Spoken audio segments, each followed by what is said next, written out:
A very good day and welcome to the second day of the 2021 PAMRO Virtual Conference. Again, my name is Sia Sangweni, still very keen and excited to be your Master of Ceremonies. Thank you so much for joining us. If this is your first time joining us in this three-day conference, where have you been? We started all the fun and festivities without you yesterday, but you know what? Welcome to the party nonetheless.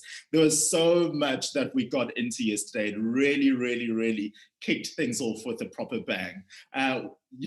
So much to look forward to this year as we get things underway. But before we do that, I do want to shout out our amazing sponsors who made yesterday, today, and tomorrow possible. So a big shout out goes out to Borderless Access, to DSTV Media Sales, to Nielsen, Telmar, Ornico, Plus 94 Research, and Ipsos. Look, let me just let you know, yesterday was a lot. From just hearing from our PAMRO president, starting things off on a very official note, and even a great keynote speaker, Bruce Whitfield. Of course, you might know him. You know, I did say you do want to catch up on a lot of those things, including as he was breaking down his guest and his presentation, rather, on the upside of down. But look, I'm not one to give you too much FOMO, okay? You know, there's still so much more to look forward to today and tomorrow as well. If you want to find out anything about today's festivities and the conference overall, please do engage with us on social media. So go onto Twitter and you can search at PAMRO_org. That's at PAMRO_org, or visit the PAMRO website. That's also where you can go to become an official PAMRO member. If you would like to get in touch with the PAMRO team, please do so, because we always do appreciate members. So much to look forward to and so little time. So let's not waste any at all. We're kicking things off with our first set of presenters this morning, all the way from Deutschland. They will be presenting the Dutch National Media Research. They're calling it Go Together, Go Far. So the team has looked at new research that was designed keeping the end user in mind, and they'll be unpacking what the design looks like and how it will fuel the full media planning life cycle with different data sets. Please welcome Shrut Penninkamp, who is the Director of TV Audience Measurement at SKO, with Karin Schur, Director of Digital Audience Measurement at Vinex. Over to you. Well, thank you very much, Sia, for this kind introduction. We're actually in the Netherlands, not Deutschland. Deutschland is our neighbor. But here's Karen and me presenting to you our new design. Let me just start sharing my screen with you. Oh, I'm sorry, I started at the end. Apologies. I have to kick it back. I'm giving you all the insights already. My apology. I'll be back shortly. I was instructed to change this, but I haven't. My apologies. No problem. Let me just do this, and then we're ready to go. Hi again. To tell you something about how we want to go together to get far in media research. Actually, for us, this is a very nice way to get acquainted with the African research market. To be honest, I'm a bit jealous. Looking at the PAMRO website, you see these great pictures of baobab trees, these mighty trees that grow in Africa. Sadly, they don't grow in the Netherlands. Instead, this is what the Dutch landscape looks like. It's a lot of grass, and then a lot of water. In fact, to get this landscape, we had to win it from the water. We've been fighting the water for about 500 years now. And the thing is that to fight water, you have to work together. You have to work together with the noblemen, with the church, with the peasants, so that everybody gets to live in this land. So in a sense, the get together, get far is not only an African saying, it's a thing that we've been practicing in the Netherlands for a while now, also with regards to our audience measurement.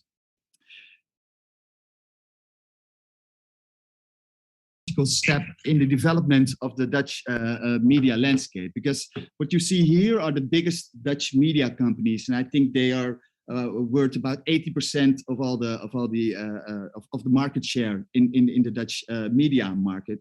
And as you can tell by the arrows, they operate across all these different media types. So there are very few companies that only work in one media type. In fact, a lot of them operate TV stations, have radio stations, have online presence, of course, and some of them even have print magazines or newspapers that they put out to the market.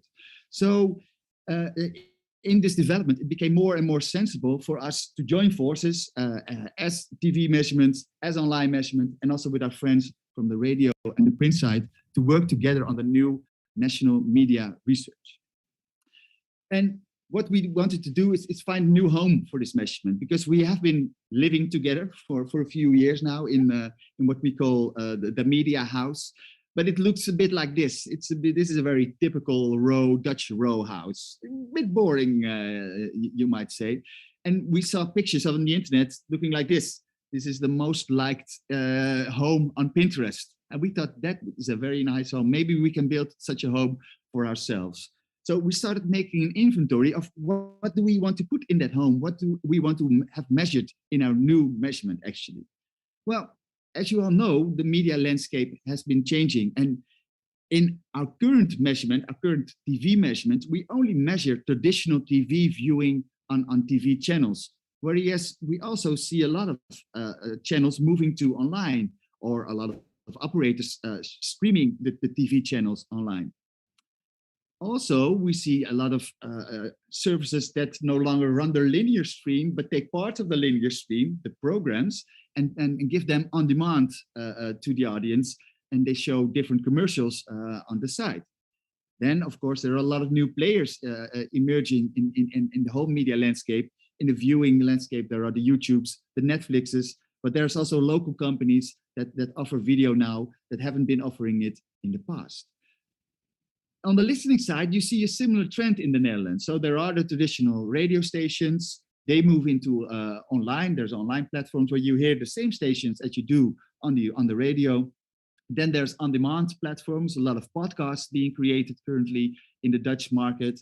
And again, here, there are new players, both international, such as Spotify or Apple Music, but also Dutch local players that move into this audio space. Then on the reading part, last, you see the same trend. There are newspapers and magazines that have moved to online. They have websites, they have apps where you can read the same newspaper. They have the websites where you can see the articles separated from the full newspaper, again, with new advertising. And of course, yeah, who are the new players on the reading landscape? Is it Facebook? Is it Twitter? Is it TikTok? And so on. A lot of new players emerging. Whereas, in fact, we have been measuring only this part in the recent past. Only the traditional viewing, listening, and radio behavior was measured in our surveys. Whereas in our new measurement, we want to cover the full scope. We want to measure all kinds of viewing, all kinds of listening, and all kinds of reading with our new research. So we needed to construct a new measurement, and Karen's going to tell you a bit more about that. Yeah. Well, actually, once you Once you know what you would like for your future house to look like. We're having some difficulties here. Yeah. How do you bring that together? Well, this all starts with creating a plan, and in our case, this was the collaboration of the 4 audience measurement organizations together to create one briefing for potential agencies, potential vendors. So we started writing one request for proposal document that we could send out to the market. And we talked to all the stakeholders in the market and collected all their requirements and wishes for the new research, like Sjoerd presented. And we created a briefing. So our main objective is to measure viewing, listening, and reading on all platforms and devices for both content and campaigns. We certainly want to also create a solution for agencies and media agencies and advertisers. Our starting points for this new design were, well, actually, we want to have better insights in cross-media. We really want to make the new solution cross-media by design, which does not mean, and we will come back to that later, that we will deliver new metrics or cross-media metrics first. We will still our first goal is to come with industry standard data sets that we have already. So the second starting point is that we comply to industry standards and best practices. We have a high bar in the Netherlands for that, so we want to keep with that. And new legislation came in place a few years ago, the European legislation around personal data, GDPR it's called. So we also wanted our new solution to be fully GDPR proof and e-privacy compliant. We learned that this is a very challenging area actually, but we want to think about it. We want to really have control over it from the start. So that's a second starting point. Also future-proofing, we want to address new ways of media planning, trading and buying. All solutions should be supported. In the Netherlands, programmatic buying for online has a very high market share. So we want to make sure that we can also address the needs for that. And more practical, we see lots of new devices connected to internet, arriving in households, being used by consumers, and we want to make sure that we can measure them because lots of content is consumed via those kind of devices. And last but certainly not least, we would love to have an efficient solution. And when you see, and this is where the collaboration also comes from, there's a need for efficiency. We see in the Netherlands, we currently run 3 different kinds of panels, 2 different kinds of big samples with their own recruitment attached to it. And we thought, well, can't we find solutions that we can bring those things together? So we started our request for proposal early in 2018. So it took quite a while to come to our blueprint. But last July, so July 2020, so it's actually a year ago again. We found everybody could agree with the proposal that we created from all the solutions that the vendors proposed to us. And this is actually what the design looks like. We created, like when you build a house, the first thing that you have to do is create a blueprint of what you would like. And this is our blueprint for the new design. And in this design, we chose 2 different vendors. So both Ipsos and Kantar were selected to work with us to create the data sets that we need. They have their own responsibilities in our design, but they also have to work closely together to create each solution, each data set that we would like. And that's quite a unique cooperation that we see, and it's going quite well. And we think that with this cooperation, we can actually get the best for all parties. Well, let's talk about the blueprint a little bit. On the right side of this picture, you see all the studies that are panel-based. And on the left side, we see sample-based solutions. So that's where a lot of questionnaires come in. On the right side, we start with we start always with describing the solution by starting with the television panel. So we are creating a household panel with 2,750 individuals and household recruited, and in their homes, all their television sets will be measured via the PM7 solution, People Meter 7 solution from Kantar, which is a very high standard, new technology, easy to use measurement tool in these households. So that will capture all television viewing on the big screen. These households there will also be focal meters deployed in these households. This is a measurement type that's currently being used in multiple countries, and it's rolled out in several markets, and also in the Netherlands.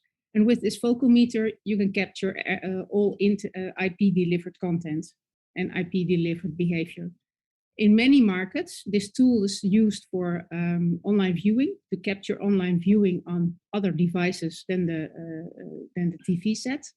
In the Netherlands, we will also use it to capture other online behavior. So the visits of websites and the usage of apps by devices that these household members use. So in the Netherlands, we use this as this tool also for other purposes than just the television or TAM dataset. Then there's a second panel being built right now as we speak in the Netherlands, and that's run by Ipsos. And that's a panel of 3,500 individuals that will install an app on their smartphone. And with this app, there's the Media Cell app from Ipsos. And this app can capture audio signals from radio stations, but also television stations. And this app also contains a component, the Reality Mine component, that captures all the online behavior that goes on this smartphone. So this is a very helpful tool to deliver data to several data sets. So not just the radio data set, but this will also be used by the television parties to actually, it can be seen as an extension to the TV panel, which is of course helpful with smaller stations, smaller programs. So you have a bigger base for that. And this tool will also deliver data to the online data sets because it captures all this smartphone behavior. So for digital, we end up with a rather big panel of around 6,000, 6,500 individuals. And that's a little bit bigger than these two panels together because we also have, we recruit some focal meter only households. And that's because in the future, we want to build that one out. That panel, because in the future we will also be measuring campaigns is our expectation, and for that we would need a bigger base even than these 6,500. So on the panel side you see a strong cooperation between all parties. There's two panels that deliver data to several data sets, so that's good. On the left side you see the sample-based researchers. First of all, we have an establishment survey in the Netherlands that's already started. So the first, I think, 6,000, 7,000 respondents have already answered all these questions about devices that they own and everything that's in their household. So that creates a really good base for our weighting norms for all the data sets. The recruitment of the establishment survey is combined with our NRS survey, so the reading behavior. Half of these 8,000 establishment survey respondents also answer questions about their reading behavior. So there the recruitment really is much more efficient than it used to be. And for NRS, the total sample will be 17,000 on a yearly basis. And the rest of this sample will come from access panel sample that will also be delivered by Kantar. In the Netherlands, Ipsos is responsible for the establishment survey and the NRS survey and the data sets that come from that. And Kantar will be responsible for television and for TAM and DAM data sets. All this data from panels and samples will be combined with external data sets, census data that we call. This can be tag-based census data or data supplied by operators, TV operators, and all kinds of other data sets. So we believe that the focal meter solution and the Reality Mine solution, they give so many options to connect data sets to panel data that this is really promising for the future and also part of our first solutions, of course. Anything you like to add, Sjoerd? It's a great explanation of the blueprint. I know it already. Yeah, Sjoerd knows it by heart, yes. So we have a great blueprint. We find it's easy to talk about. It really helped us in delivering the story to all the boards that we had to convince to come on board with this solution. So it's really been helpful to have this. And actually now is the phase that we are really building this blueprint, making it happen in practice.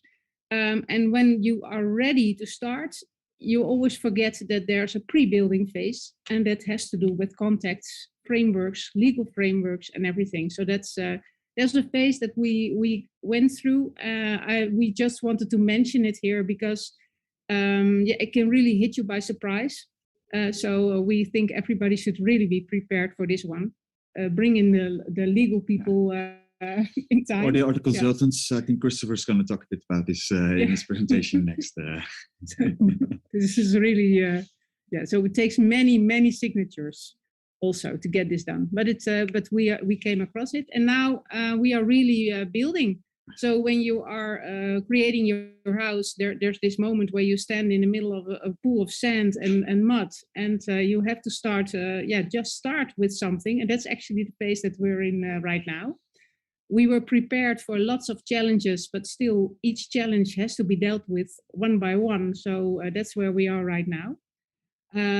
So we see now we are creating data sources. The recruitment for the establishment survey, for instance, started already. So 7,000 people already answered all the questions about themselves, their households, their apparel that they have in their houses, and their reading behavior. We are currently, Kantar is recruiting for our people meter panel and focal meter panel as we speak. I think all the devices have arrived in the Netherlands, despite the channel issues that we have. The Brexit and despite, COVID. So they're all here, and I think there's around 500 households now ready for reporting in the Netherlands. So we still have some time to go, but it's going well. Media cell recruitment is currently going. So I think around 400 respondents already installed their apps, now more actually. As we speak, the numbers go up.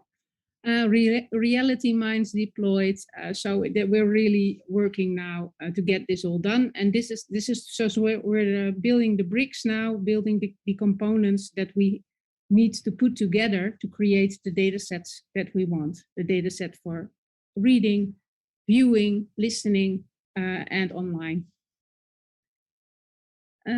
So that's where we are. What we did. Besides these building blocks, we also, building a house, you need mortar, you need the cement that keeps everything together. And for us, this is also really important. And this is a lot of work has already been done around this. So we create background questionnaires for all panels and samples in one go. So we will end up with a database that actually has, that's the same for every data set in the end. That will really be helpful when we create cross-media data sets. So we are also creating code books that will be similar across data sets. That's easy for software agencies also to use. The weighting matrices are aligned. So we won't have difficulties with combining all the panel data sets and sample data sets together in the end for a cross-media solution.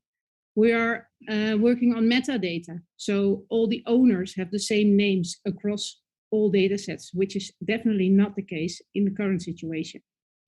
And that's really a lot of work done by the teams in our organization. Yeah, and on the soft side, we have also the mortar. That's I think equally important. We need a cooperative spirit, and we find it in our teams and also in the teams of Kantar and Ipsos at the moment, because actually we chose proven technologies, but these have never been worked in one solution. So this is the first time that presents challenges of their own. So cooperation is going to bring us far, but what does it need to bring to the market? Well, actually, we have shown this picture for a while to the people in our market. And actually, we see that there are two phases of media planning that we really need to bring data for. First, it's a strategic phase in which you're going to decide where you want to allocate budget, on which media type do you want to put your money, how much radio, how much TV, how much online. After you decided this, you will go into these silos, as they are often called, again, to see how can you best spend your money on TV, how can you best spend your money on radio, and so on. So there's actually two media planning cycles that we want to offer insights to the market. And well, to start with this technical side, the planning, buying, and evaluation of single media, you still need single media data set. You will deliver a TV data set to the market in which we can sell GRPs on, as it's been common practice in a lot of the world. For radio, the same goes. We still need a radio data set to offer insights into all the radio behavior to buy the GRPs there. For print, again, the print data set is needed, but on the online side, you see a disconnect between the planning, buying, and evaluation phases. In fact, people plan on one data set for their online traffic, their online video, because that will tell them the reach of a website or an app. But they buy through all kinds of other systems in the Netherlands, like the programmatic systems that Karen was talking about earlier. Then to evaluate who saw your campaign, you need to follow that campaign across the website, because if Karen goes to a website, she will see a different commercial than when I go to a website. So to know the reach of a certain campaign, you need to follow that campaign across the website, and you need a different data set to answer those questions. Upon these data sets for single media types, we hope to build cross-media data sets. Again, we will disconnect planning and evaluation. First, we want to have this cross-media planning data set where you can see all the different media types and to see how your plan might build. You're still in advance of your actual execution, but how the reach will build across these different media types. Then in the end, after you have ran all your campaigns, we want to bring to the market a cross-media evaluation data set, which will contain all the campaign results that obtained. So that big companies like Unilever or Heineken, just to mention a few big Dutch ones, can see how their campaigns fared across all the media types that they were present. That's I think the ultimate goal of what we're trying to do in the Netherlands. Well, we're getting there. We hope to get far. That's just the title of the presentation. As Karen already mentioned, we've started our establishment survey, and the new print currency will be launched in December. Then in 2022, that should be, we were a bit too ambitious here, the new digital audience measurement, the online measurement will start. Our radio currency will be launched, and by mid 2022, we hope to launch the new TV currency. After that, we will bring to the market the online campaign measurement, and finally, the ultimate goal, across media data sets out of the new national media onderzoek. That was what we wanted to tell you today. Thanks so much for listening to us. Yeah, we hope you can do something with these ideas, and we will gladly hear what you have done with them in the future. Thanks. Over to you, Sia.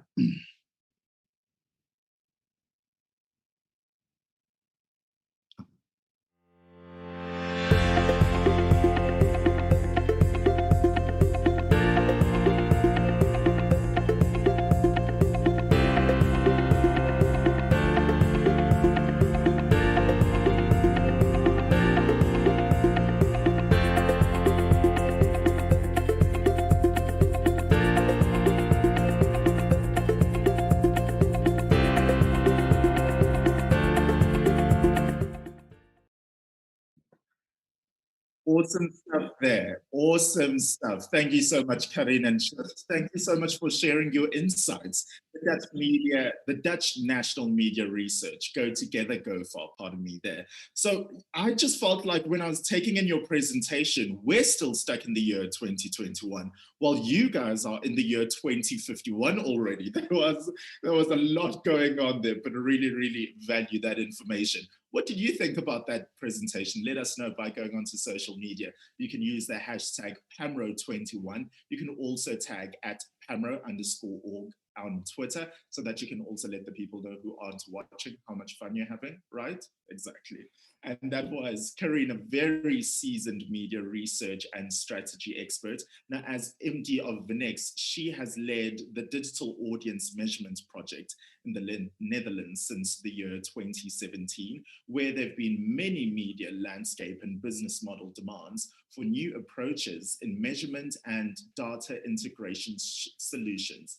And Sjoerd, so since the year 2018, he has been the director of SKO, where his mission was to create the best possible video measurement within the best cross-media measurement, so which is being brought to life in this new NMO project. Congratulations to them. You guys are doing extremely, extremely well. And now moving on to our next presenter, Christopher O'Hearn. Now, Christopher established and led the T-View in the UAE. This is the first large-scale TAM system in the Middle East as the head of the JIC. Now, he specializes in vendor proposals, contract and joint venture negotiations, tender evaluations, and governance. Basically, what I know you're thinking, because I'm thinking the same thing as well, is where does he get time to breathe in the day?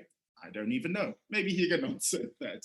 He draws from his experience in the likes of Europe, Asia, South America, and the Middle East, and he's worked on specialist work in the UK on projects covering metadata, evaluations, and tender. I reiterate, where does he get the time to breathe? Today, he'll be giving us a presentation called TAM with a Plan, Scoping a Modern Measurement System. So right now, he, alongside the team at 3M3A, the consultants there, have been involved in many tenders and evaluations and will map out the essential elements of planning out a TAM system, covering scope, budget, timeline, and decision-making. So Christopher, over to you. Thanks very much, Sia, and very appropriate that coming after Sjoerd and Karen there, because you know, as they mentioned, these things don't just happen overnight. And anyone who's followed the evolution of the Dutch plan and seen you know, presentations from Johan Schmidt, who worked with them very closely, will know that it didn't happen easily. It takes a lot to get these things done. So that's some of the ground we're sort of. We've had the, I don't know which way we had, the horse or the cart, I'm not sure, but we're going to the other one on this presentation. So yesterday we got, Bruce mentioned this quote yesterday, everyone has a plan until they get punched in the mouth, from Mike Tyson. But I'm going to sort of go elsewhere with that, because I also got Benjamin Franklin to counter that, who said, if you fail to plan, you're planning to fail.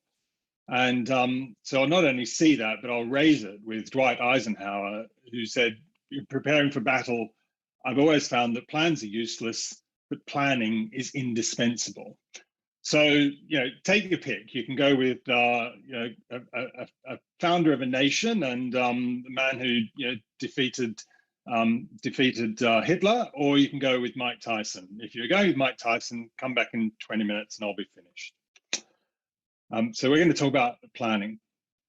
So when you, sorry, before I get into the actual process, I just want to say, you know, this will look like it's a bit of a sales slide or a CV, but, you know, I just want to sort of emphasize that, you know, been here. I've been here with my colleagues in 3M3A.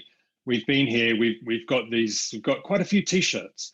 You know, I have a lot of experience in terms of I've worked on general media, building production facilities and studios. I've been the evaluation consultant to Barb for their tender. That's the new project starting in 2024.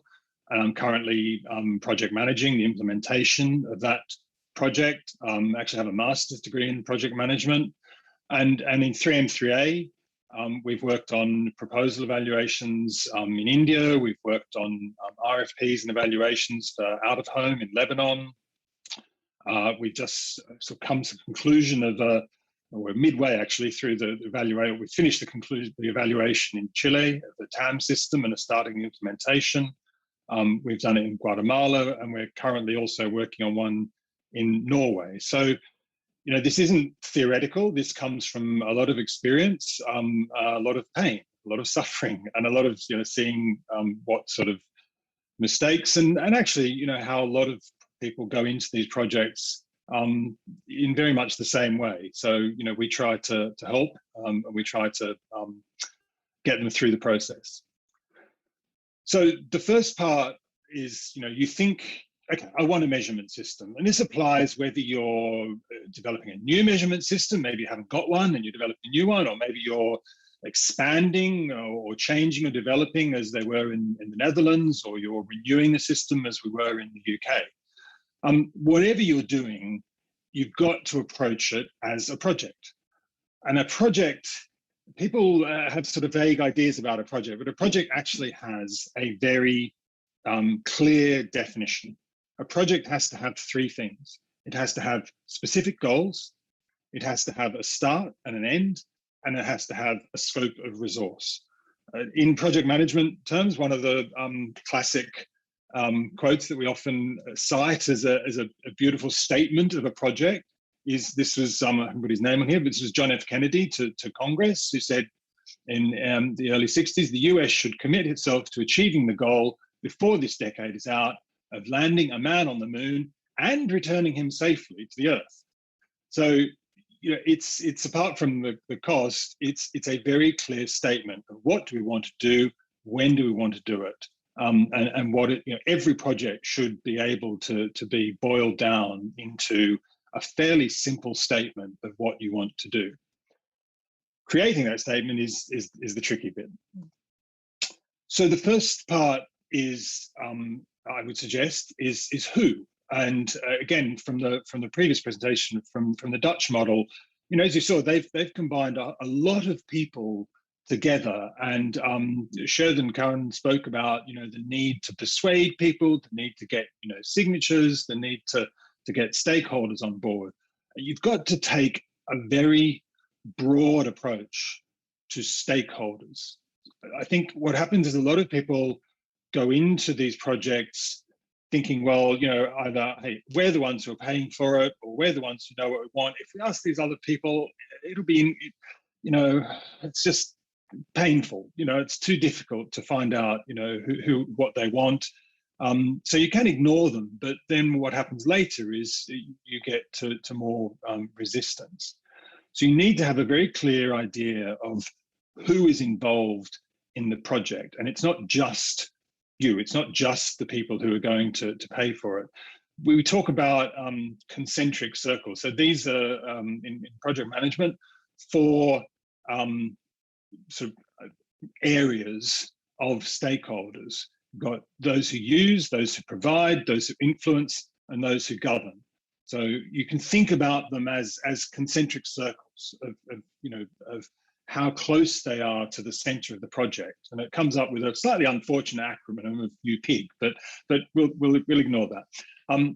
The governance, the people who pay for it, sure, they're at the center, they take all the decisions, but you've also got to think about who is influencing the project. You've got to think about providers. I think, again, as Karen mentioned, they didn't just hand out an RFP to Kantar and Nielsen and Ipsos and everybody. It doesn't hurt to actually be talking to people who are potential providers to understand what they can do and how they can do it. And then, of course, you've got the users who perhaps are not stumping up the money, but your advertisers, your clients, people who are going to be using this. You've got to understand what they want. So that's stakeholders. And the second point down the bottom there is having a clear concept of organization and funding. And again, this follows neatly from what Sjoerd and Karen was saying. Things like, what sort of structure do you have? How is it going to be funded? Are you a JIC? Are you a single company that is going to contract with a vendor? Are you operating as individual companies who are going to all agree a single contract? Or are you just inviting a vendor into the market and saying, okay, you provide the system and we will use it? They're all viable models, and they all work in different markets. Ultimately, it comes down to, if you like, if you want to boil that down, it's who's going to sign the contracts. How is the provider going to be paid? And you've got to have, again, a pretty clear idea of how the funding will be going, because that's the first thing the vendors are going to want to know. before they go into your market. Who am I signing a contract with? How am I going to be paid? Is it me who's doing it? Am I signing it with you? How's it going to work? Then you get, so once you know who is involved, you then get to the more difficult, in some ways, more difficult question of what you actually want. Again, you might think you know what you want a measurement system, but it's really important to define what is the scope of the project. The number one cause when people do surveys of project management and why things go wrong in projects, the number one cause of project failure across the world in all types of projects is scope, is not having a proper scope. Scope creep, because you keep adding things in, usually through a failure to define what you want at the beginning. And that's quite an art to do that. You can get too detailed. You can go with very detailed requirements in an RFP, like we want a native SDK and a server-side web API solution. But then somebody else comes along with a better idea, and you're like, well, we said that's what we want, so we can't really change our minds. Or you can be too vague and just say broad things like we want to measure all video on all devices without really thinking about the detail of it. So a few tips that we have in this phase are you have to try and avoid groupthink. You have to try and avoid just everybody piling on a bandwagon and going along. Don't just hear the loudest voice in the room. Don't just hear the people who demand this is what we want, this is what we want. And also you will find that people, I always find that people, they say we want this, we want that. Of course they do. Everybody wants, everybody wants. But it really helps, I think, to establish the depth of the need. Nobody's going to say we don't want a feature, but when it comes to, well, how much do you want it? How much are you prepared to pay for it? That is really the key test of how much they want something. So how do you define those needs and those wants? So we often find that doing something like a stakeholder survey is a really good way to establish exactly what you want to get out of a measurement system. It allows all voices to be heard because you can send it out as a form or a survey and get everybody's responses rather than having everybody sitting in a room. It establishes buy-in. It makes people think, well, I've had some say in what was going to happen here. They get time to think about it. They get time to also set their priorities. You can structure your questions to say, well, is this essential? Is it nice to have, or is it something that I'm sort of would like, but I'm not too bothered about? You can ask them to rate things on scales of 1 to 5, whatever you like. It helps define the practical outcomes because they have to think about it in terms of what they actually want to get out of it. And also, this is really critical. The results help persuade people, whether that's doubters or other people. So I've been in projects where people go into it saying, we must have this feature, this particular measurement feature. And actually, when we've done a survey, it turns out they're the only people who want it. And so when you can say, well, actually, you're the only one who wants it, these other 5 people say they're not that bothered, then it does help to change their mind and think, well, okay, maybe it's not so important, or maybe if I'm the only one who's going to pay, or maybe I want it and I'm prepared to pay for it. So it encourages a spirit of compromise and working with people to get the best outcome for all, rather than just the one that they want. So little sort of examples of the sorts of things that we'd cover in a survey, things like technical scope. So you say, for example, you want to measure all video. Well, you've got to break that down. So you want to measure online video. Okay, do you want to measure it just from the stakeholders? Do you want to measure it from all broadcasters? Do you want to measure it from other providers who aren't perhaps taking part in the survey, so the project, like Netflix or Disney, whatever?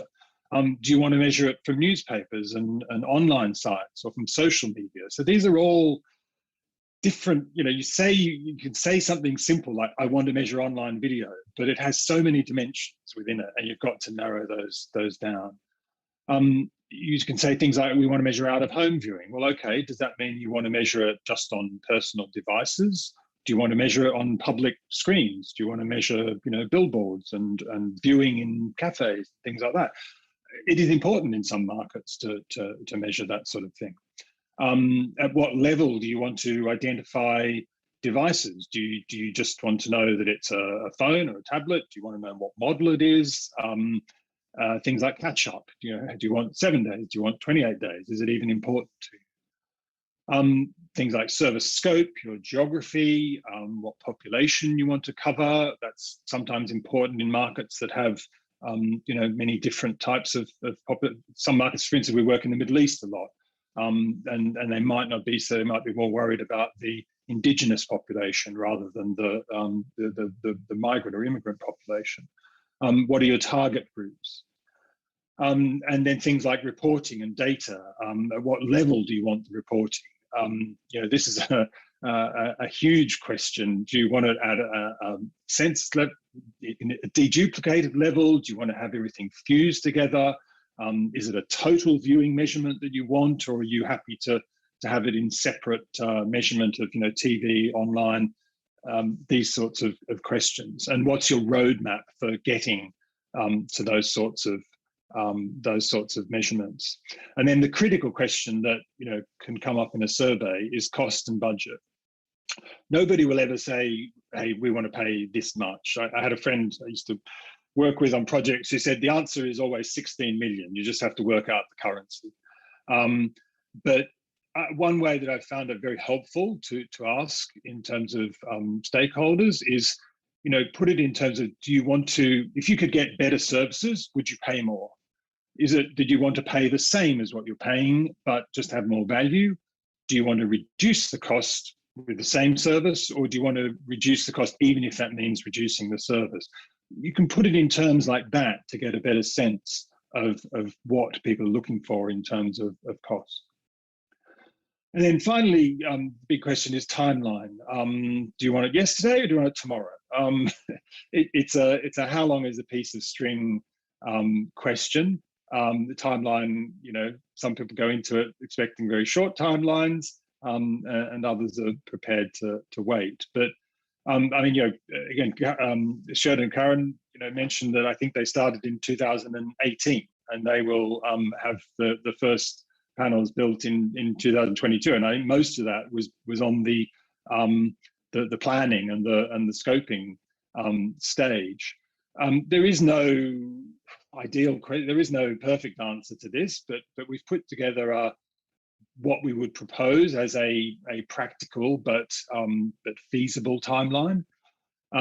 So, you know, these we would suggest are steps in the preparatory stage. So, you know, you need a couple of months to draft and refine your scope. You need some time to produce a tender document. You need time to send it out to people, get initial responses. The vendors will have questions. You know, they won't understand everything. You need to take some time to evaluate, to query the vendors, to come up with a short list. And then make final proposals, get vendors to present, and make a decision. So, I mean, it can take a lot longer than that, but, you know, we would suggest you need at least sort of 8 to 9 months to go through that preparatory stage, just to get to the point where you're ready to start the implementation. I've put a couple of asterisks there against producing the tender document and the evaluations. I'll just sort of briefly cover that. Again, we find with RFPs and tender documents, it's got to be you know, detailed enough to make like-for-like comparisons, because every vendor will come back with a different format and different ways of describing things. So you've got to be fairly defined on how you want things to be presented, but it's got to be loose enough to allow them to innovate and to give you different ideas.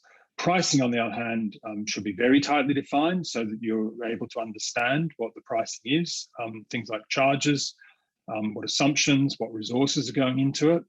And then when you get to the evaluation, how are you going to, you need something like a scorecard is very useful. It enables you to go through the responses, make sure that everything's been answered. It eliminates some of the obvious non-contenders.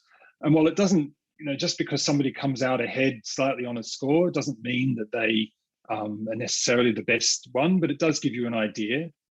What we also find is that sometimes you can break that down further into general areas of vendors. So things like how much risk is there? What's the solution quality? What's important in terms of technology and development, cost and value, and their delivery. And you can make those a weighted scale and give people scores.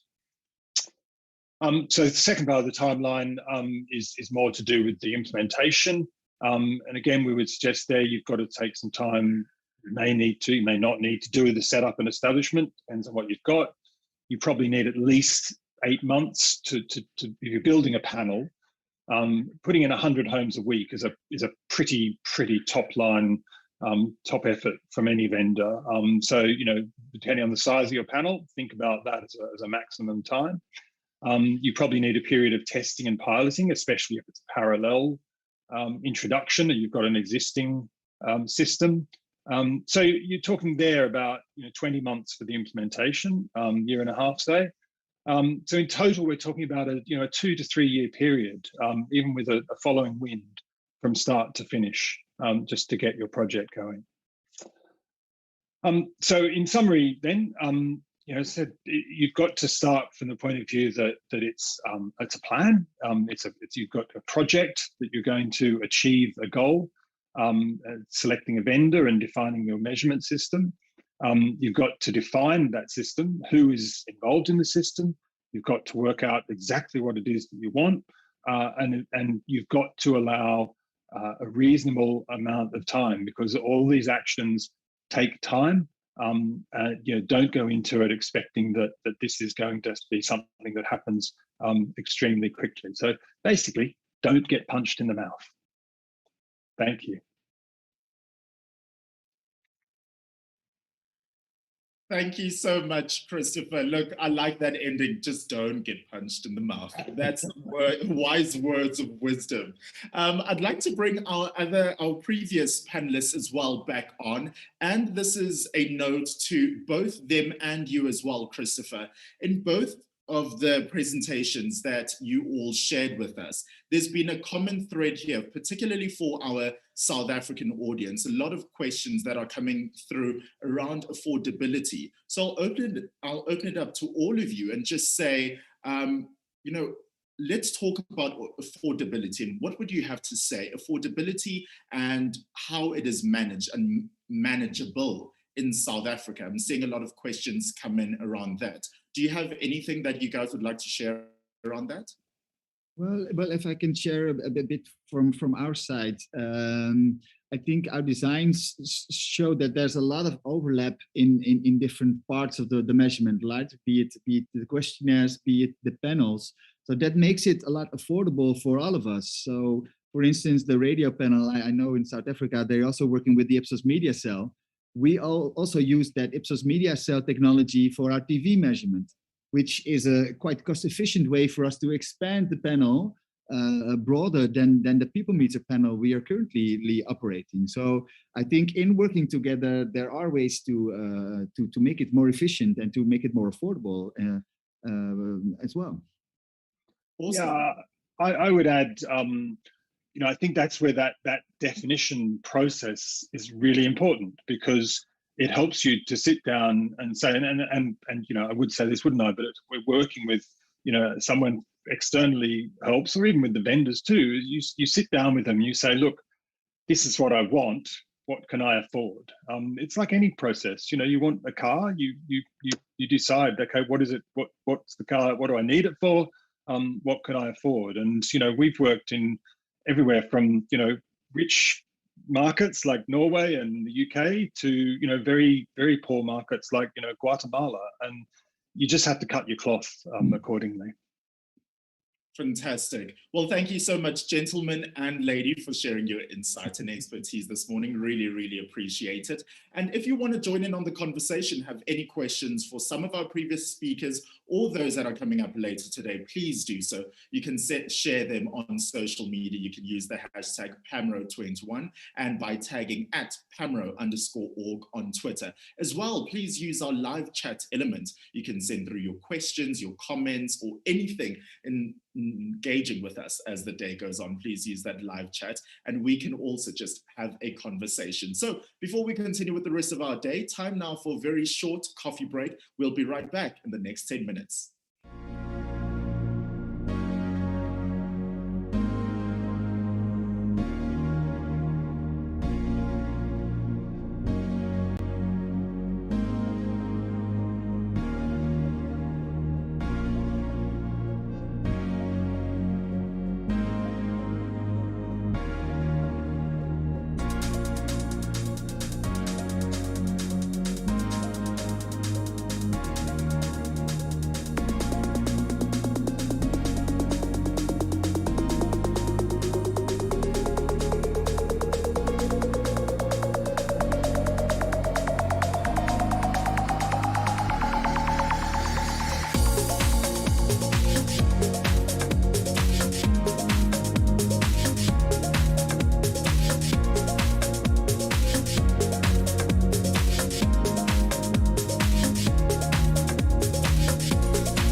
Here we go, kicking off the rest of our day, this day 2 right here at the 2021 virtual PAMRO Conference. Thank you so much for still being with us. I'm very, very excited to continue the rest of the day, and I hope you are as well. If you are, let us know on social media, hashtag PAMRO21, tagging at PAMRO_org, or let us know in the live chat. We absolutely appreciate all of the messages coming in. Whatever you have to share, even just sharing some insights or conversations for any of our speakers and presenters today. We really, really appreciate it. My name is Sia Sangweni, and just before we carry on with the rest of our presentations, here's a quick word from one of our sponsors.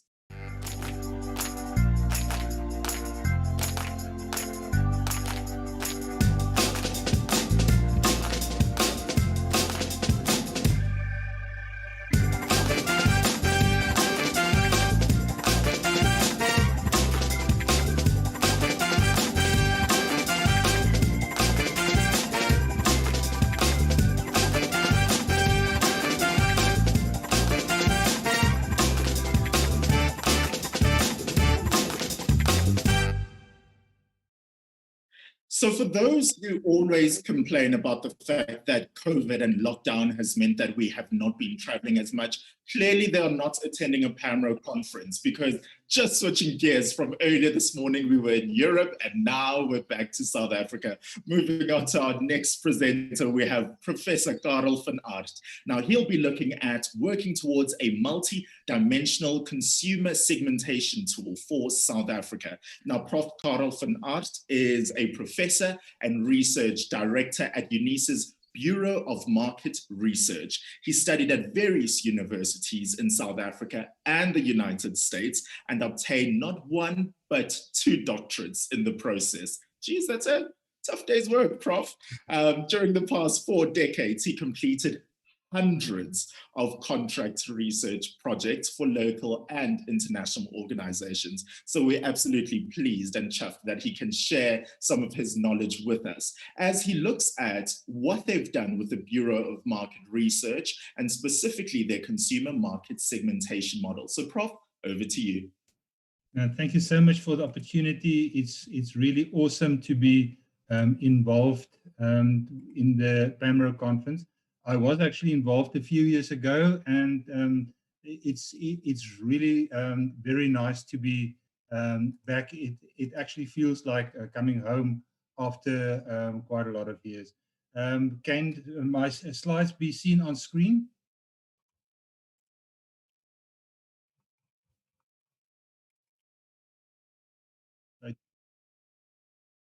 Yeah, I'm going to start again.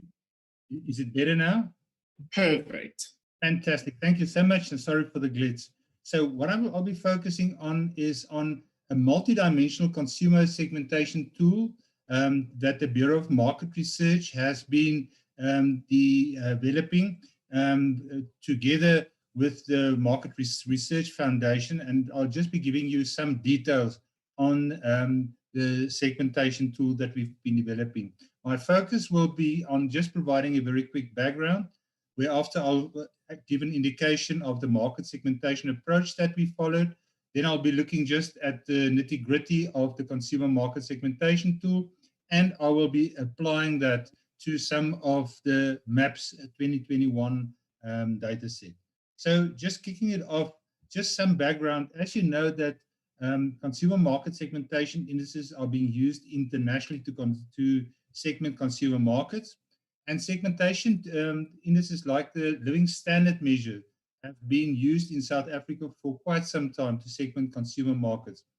Many consumer market segmentation indices that have been used in South Africa are actually based on a single dimension, namely, for example, income or living standards or consumer behavior or financial behavior, etc. However, a lot of the international customer or consumer market segmentation indices have become much more multidimensional, as in a single dimensional index, like, for example, the LSM. And this is because of the fact that increasingly there is big data, data joining, artificial intelligence, machine learning that makes it possible to create much more complex indices. The meaning of market segmentation, as I understand it for the purposes of my presentation, is that the whole aim of this is to divide total consumer market into fairly homogeneous segments, and for the purposes of providing information about consumers, to do market tracking, and also for marketing purposes. And also through market segmentation consumer subsets, you actually get an idea of the demographics of your consumers in the different segments, their needs, their interests, their behavior, their characteristics, their psychographics, etc.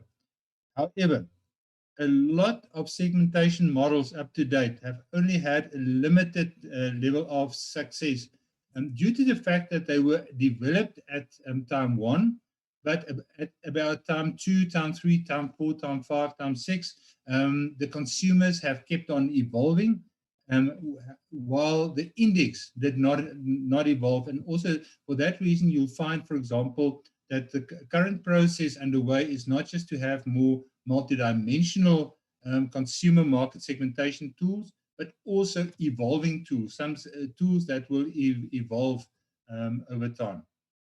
Just some reasons why market segmentation is very important. Firstly, to identify markets for specific products or services. Also to track these various consumer segments over time. To also have a look at, for example, how those consumer segments are actually changing and how to act upon those type of changes. We've also seen, for example, that segmentation is important in ensuring both targeted above the line and below the line marketing. It also provides us with detailed knowledge about the various consumer segments being realized, and also it becomes possible to track changes in the consumer market segments to actually determine, for example, how you as a marketer should respond to these various changes taking place. In the case of the BMR consumer market segmentation tool, we had to decide on a specific market segmentation approach. And there's quite a lot of approaches, and I'm just going to give you a heuristic breakdown of, for example, the various approaches. Some of these approaches, as indicated, is unidimensional in the sense, for example, that it only have got one dimension, like, for example, financial behavior, living standards, etc. While quite a lot of the others are multidimensional. I'll be focusing a little bit later on just on the motive action tool that gives basically, that's got two dimensions in the sense that it's got social class and it's got personal values, for example. And so instead of just having one dimension, having two dimensions. Some of the indices are purely quantitative and like, for example, living standard measure that, for example, quantify the assets that you've got in your house versus quite a lot of your psychographic indices that's much more qualitative, trying to get an understanding with respect to the behavioral economics of your various customers. A lot of indices are discrete in the sense that it gives a snapshot at one specific time, while a lot of increasingly indices are continuous in the sense, for example, that it's not just based on a single data set per year, but as other data becomes available, that it can be updated. Some of them are autonomous based on machine learning, artificial intelligence, etc., while a lot of others, for example, are based on a typical index construction method, like, for example, using cluster analysis, factor analysis, etc., to create your index. Some of them are more homogeneous in the sense, for example, that it's just based on a single variable. And while, for example, quite a lot of them are more multivariate, like, for example, living standard measure that consists of various assets. Quite a lot of them are dynamic versus static, and also increasingly, quite a lot of them are evolving.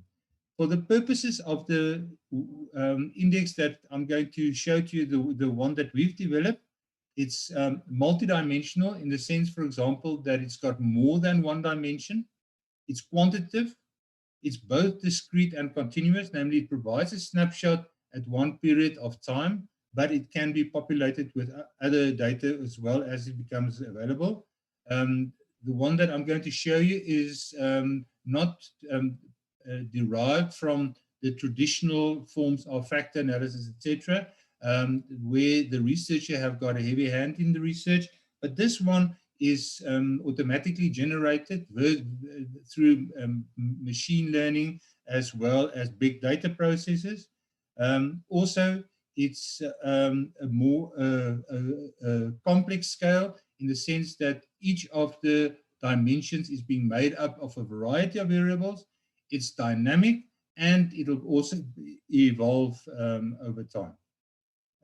As indicated, this is that one of the guiding lights that we've had in the development of this index is the motivation that developed the mentality index. And as you can see, for example, on what's in front of you on the screen, on your y-axis, you've got socioeconomic status. And socioeconomic status there is low, middle, or high. And then you've also got a second dimension on the x-axis, which is typical values, which is traditional, modern, and postmodern. And I just want to show you, based on this, the value of having a multidimensional scale like this. In this case, for example, you could have, for example, high income or high socioeconomic status consumers. That's the top one on your y-axis. But then you'll see, for example, that quite a lot of them have got more traditional values. And what Motivation have shown is that these are often high income people with a lot of assets, but staying often in some of the rural areas and the smaller town areas with very traditional values. You'll find, for example, that although they've got the same level of incomes and assets as people with a high socioeconomic status in urban areas and in the metro areas, their behavior, their interests are very different from their counterparts in, for example, the higher socioeconomic status areas within your urban and your metro areas. And you need to have an understanding, for example, of that. So that's just why your multidimensional scale is of quite a lot of value. Just moving to the consumer market segmentation tool that we've developed, and I've shown you the mentality scale because we've actually kept to a large extent the same idea, but we actually developed it for the South African context. There's also two dimensions, but for example, where the mentality scale have got social class or social status on the y-axis, we put in socioeconomic capacity, which refers to the spending capacity of consumers as proxied by employment status, personal income, and expenditure. And you'll notice from this is that what this basically provides is an idea of the spending ability of various consumers. So let's say, for example, that people are employed in high-end occupations, earning high incomes, and, for example, already spending quite a lot of money. That's a clear indication that they've got a high socioeconomic capacity. While, for example, people that's possibly unemployed or not economically active, that's got very low personal incomes and a very low level of expenditure that could have, for example, a lower socioeconomic capacity. On the x-axis, we've got a second dimension, namely socioeconomic inclusion, and this refers to the broader human and social capital of consumers as proxied by educational attainment, the level of digital inclusion, as well as their purchasing style. Now, just to give you some idea of the logic behind this. So what we're basically saying here is that if, for example, a person is highly educated, that person, for example, have got access to the internet, to laptops, cell phones, etc. and that person, for example, is a keen purchaser, a person, for example, that is someone that really makes use of, for example, e-commerce, social commerce, etc., that person have got a high level of socioeconomic inclusion. While, for example, a person that's got a low level of education, that, for example, haven't got access to a cell phone, and, for example, that is not really interested in purchasing high-end goods, that person have got a lower level of socioeconomic inclusion. And then we bring the two together into an overall index. And in this overall index, what you've got is then basically that nexus of socioeconomic capacity, which is the one I mentioned, and also socioeconomic inclusion nexus. And on the next slide, I'm just going to take you a little bit through the logic of having this. So on this one, you can see the two axes, namely as indicated that on your y-axis, you've got socioeconomic capacity, low, middle, and high. And you've also got socioeconomic inclusion, low, middle, and high. What you can see from this is that you've got 9 cells based on the interaction between socioeconomic capacity and socioeconomic inclusion.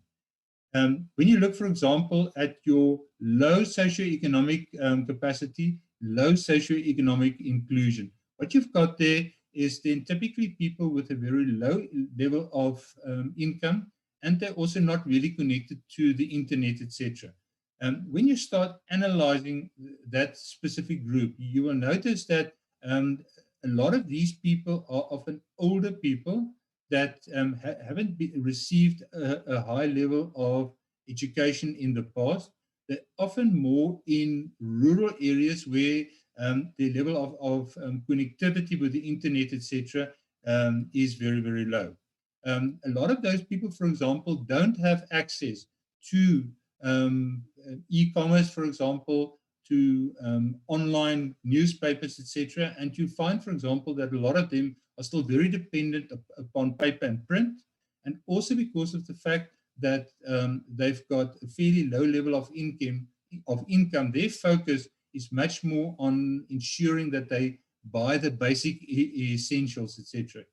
Whereas, for example, a person that's got a high socioeconomic capacity and a high level of socioeconomic inclusion will be a person, for example, that will access much more retailers, etc., and service providers in a multi-channel function, making use, for example, of in-store shopping as well as e-commerce, social commerce, etc.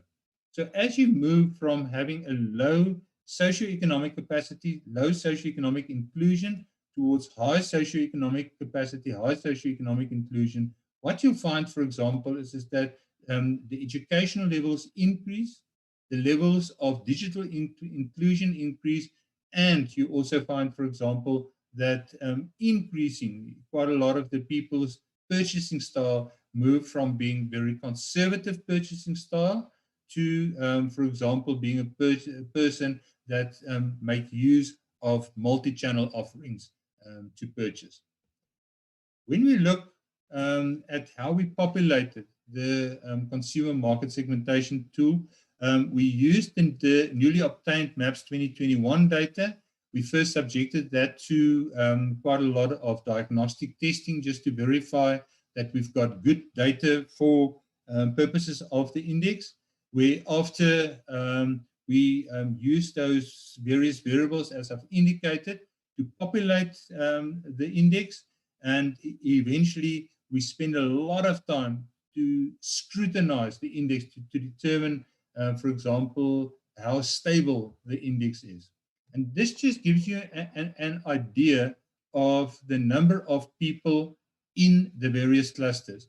You'll notice, for example, here that quite a lot of people in your high socioeconomic capacity cluster. As you can see, that this is substantially more people than you've traditionally had in, for example, your LSMs 8, 9, and 10. And the simple reason for that is that where LSN, the focus was much more on what people have got already in their homes, for example, in terms of TVs, etc. You have a lot of high-end consumers, for example, that don't own those specific things for the simple reason that quite a lot of them, for example, have got a business trust or a family trust where that trust actually owns, for example, those things, etc. You've also got lifestyle differences between people, that which means, for example, that a person could have a high level of digital inclusion and a high socioeconomic capacity, but they don't have quite a lot of those specific assets to their disposal. You'll also notice from this is that that typical bulk of people that you find in a lot of your single index or single dimension indices, for example, is not present in this. Also here is that it's being foreseen that as there are changes in the educational digital inclusion, etc., that this index will evolve. So what I'm going to do now is just to apply this to various variables. And remember, there's a few thousand variables in maps, so I was just taking a few of them. The first one that we applied this to was that question of whether a person actually read newspapers during the past 3 months. And what I've indicated for you here is that that when you look, for example, at your low capacity, low inclusion, you find about 3.5 million people there. You find, for example, there that the bulk of those newspapers that were read there are paper and print. And while, for example, that 2.6 million people there with high capacity, high inclusion, that the bulk of those newspapers that were read were, for example, digital newspapers. Just a second variable here is whether people have got access to Netflix. And what I want to show you here is that just have a look, for example, at your high capacity, low inclusion people, for example, as well as your middle inclusion people. Remember, those people with a high capacity have got the means of affording, for example, Netflix. But what you find, for example, here is that it's more the people in the metro areas, in the large urban areas, that are educated, as well as people that, for example, are fully digitally included with smart TVs, etc., laptops, etc., that make use of Netflix. So this provides for you an actionable tool allowing you to pinpoint exactly who are the people, for example, that are the frequent users of Netflix. Just turning, for example, to the listening profile of Jacaranda FM, which is one of the radio stations in South Africa. You can see from this is that the bulk of their profile is, in terms of socioeconomic capacity, is middle to high. And you'll also see, for example, that the inclusion levels are middle to high. So, and the implication of this is that quite a lot of these people, for example, don't need to be fully included with respect to digital media because they're listening on a radio, for example, even though they might not have a smart TV, they might not have, for example, a smartphone, etc. Just looking, for example, at people looking at DSTV, you actually get a finding that's fascinating in the sense that it's counterintuitive. You'll see, for example, here that the people that are very high on, for example, having DSTV is, for example, your low economic capacity, also your low inclusion there, etc. There's a logic there because what we went in and checked, but who are these people? And what we find, for example, that DSTV has got a wide variety of offerings from your entry level to premium level. So what you find, for example, there, that a lot of people in your low economic, socioeconomic capacity, low, middle, and high inclusion are generally people that's got the entry product. Your middle level of socioeconomic capacity are much more people that have the compact package, while a lot of people with your premium package is more in your high socioeconomic capacity, high and middle inclusion group, for example, there. And just finally then, members of a medical aid, it's very, very clear that in South Africa, that the bulk of people who are medical aid members are being sponsored by their employers. And that's, for example, why you find, for example, that a lot of people in your lower socioeconomic capacity and lower levels of inclusion are actually excluded from having medical aid. So just to bring it all together, just some concluding remarks.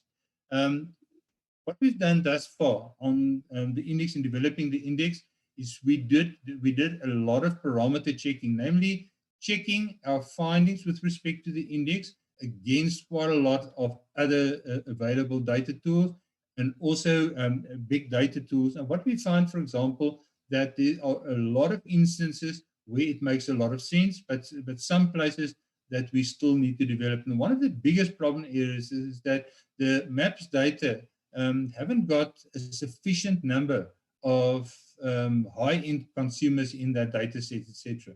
And that, for example, makes it very difficult to get a full view of all your high-end consumers. It also provides for you a lot of consumer insights, and we believe that the consumer market segmentation tool provide actionable insights into consumer spending power as well as their behavior. And the beauty of this is that this index can also be imputed into other data sets, for example, allow you to track specific segments over time. For example, what we also did is that we also imputed this into the quarterly labor force survey, and we find, and because it's a quarterly survey, allowing us then to track consumers as they move on. And finally, also is that this also allows us to link big data to survey data, etc.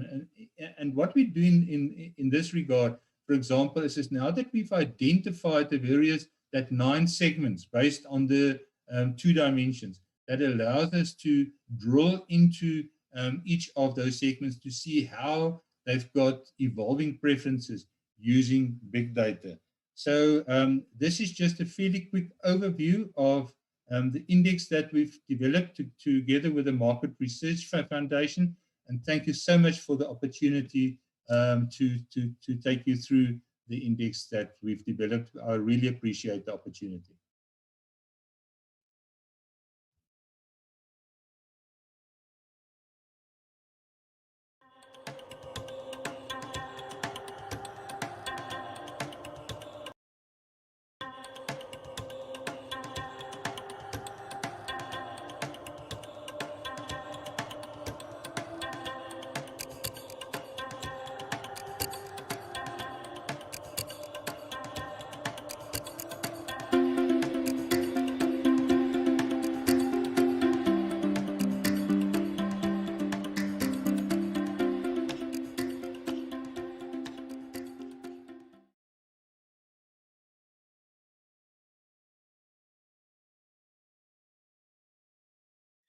Thank you so much for that, Prof. Really, really awesome stuff. It was an insightful overview. Listen, the thing that I took away from your conversation is the fact that you seem like the perfect dinner party guest. You have just enough to share. You'll be great around the table. And I'm only saying that as well because I'm sure I can't afford to book you. So rather, let me just bring you over under the guise of a free meal, just so that I can pick your brain. But Prof, thank you so much for that. If you have any questions or comments for the professor, please feel free to send them in our live chat, and we'll make sure that he gets them and he can respond to you in due course. Now, moving on with the rest of the conversation today. Now, innovation has been more than just a buzzword, especially in the past year and a half. It has been more than just something that one should aspire to as well. It has been and still is essential in how to stay afloat and excel in these times. So how do you exactly do that? And what can we learn from those that have done so? Well, with a presentation aptly titled Essential Innovation, I'd like to introduce our next speakers. That is Gary Whittaker, CEO of the Broadcast Research Council of South Africa, and Hendrik van Blerk, the audience measurement lead at Ipsos South Africa. Now, Gary has over 17 years experience in the fields of market research, media strategy, traditional and digital marketing. Gary's passionate about the media industry and enabling deep and meaningful consumer insights that form the basis of sound strategies at both agency and corporate levels. Gary has always been known to be a lateral thinker and very solution orientated. Now, his step into the Broadcast Research Council of South Africa as the CEO is the culmination of his multifaceted, self-directed career and his endless pursuit of making a meaningful contribution. Now, Hendrik, on the other hand, has over 20 years experience in the market research and strategy world with both agencies and clients as well across many, many industries. Now, more recently, he has involved himself in multimodal studies that incorporate a wide range of processes and insights, including retail audits, database analytics, primary consumer research, and business consulting in order to generate very in-depth and strategic market understanding for clients. They will be, as I mentioned a little earlier, presenting to us essential innovation. Now, Ipsos, in close collaboration with the BRC in South Africa, has designed what they say is a new radio audience measurement program, RAMS Amplify, that is both future ready and also addresses concerns around the likes of data frequency, stability, flexibility of design, etc., etc. So over to you, gentlemen. Welcome, Gary and Hendrik. Thanks very much, Sia. Good afternoon, everyone. It's a pleasure to be with you all virtually to take you through what is a very exciting time for the marketing and media industry in South Africa related to radio, or shall I say audio, as we need a mind shift. We need a mind shift from radio measurement to audio measurement, as we're seeing many different platforms coming to the fore, many ways of listening, many vehicles for delivery of content, living in this new digital world. I'd like to give you some background in terms of where we were, where we wanted to go, and where we are currently. So prior to the pandemic, we were running fairly smoothly. The currency was stable. We were rolling the data every 12 months. The method was a face-to-face 7-day diary methodology. So diaries get dropped off at respondents' houses.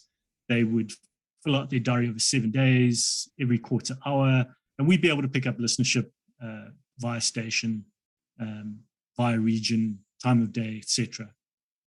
But then the pandemic hit, and this seems like a fairly odd thing to say, but the pandemic was actually a blessing in disguise, because for a number of years there was a call for innovation in radio measurement, in audio measurement in South Africa. There were a lot of people in the market that felt that a change was needed, predominantly because there were a number of issues. The delivery of data, we were stuck in a quarterly release scenario, which is far behind other mediums such as TV and digital. And we wanted to bridge that gap. And we were certainly making plans to do that. Reaching the upper end of the market was also a challenge. Face-to-face methods in South Africa have always proved difficult, especially for the upper end of the market, for two reasons, really.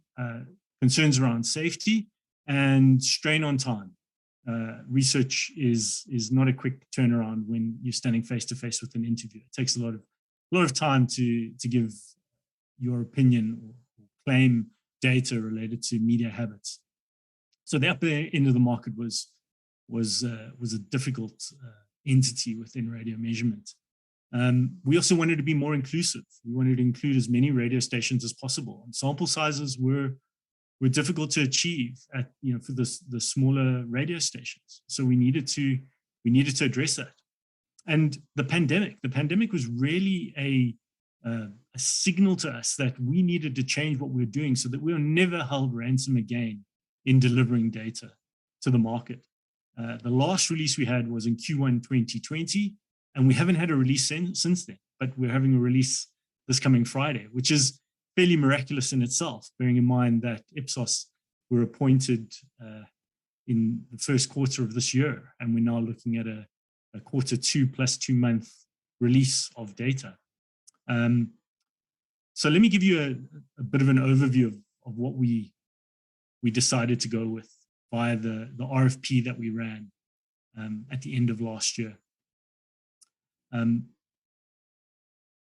Firstly, I'll say that we opened up the RFP to many possible suppliers. We did not want to be in a position where we had not considered every single solution out there in the market.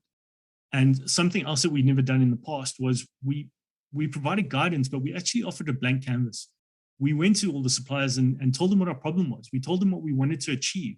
And the market research agencies out there in the world are far better equipped to answer a problem than for a client to direct exactly what should be done.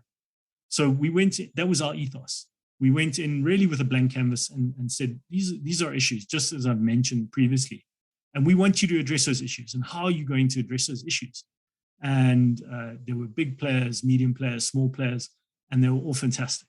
And the RFP was really difficult. And it was a really close, it was a close run process. But Ipsos really emerged as the supplier that turned our heads. They came with innovation, not for innovation's sake, but innovation in terms of future-proofing or making the study future-ready, let's put it that way, so that we were never in the scenario that we were when the pandemic hit. And also going forward, we were able to make changes as and when we needed to. The media landscape is forever changing, and it's in major flux at the moment. And we will never be in a position where we can't adapt to market conditions. And the adaptation is not to change the data at all. It's to keep up with what's going on out there so that the data is better and that it suits the needs of the wider market. So the RFP was won by Ipsos, and we have a dual methodology that we are going with. On the one side, we have CATI day after recall methodology with 36,000 strong sample. Respondents are phoned and asked they're asked to recall what they listened to yesterday. That's at a station level, and I won't go into too much detail because Hendrik will go into a lot more detail. And then on the other side, a passive listening panel, which we've never had in audio research in South Africa before. And that's a 4,000 strong panel, and that's minute by or second by second data, linear and non-linear. So we capture the full spectrum, and there's no claim data, with a view to also being able to get more granular with the data, but also, if possible, recontact respondents. Previously, we haven't been able to do that. We've had listenership figures, and if a station goes down, we can infer why. If a station goes up, we can infer why. We've never really been able to put our finger on what exactly is going on. And recontacting respondents via the passive listening panel, which is a longitudinal panel, that gives us the ability that we've never had before. So that's a brief overview and background. I'll hand over to Hendrik.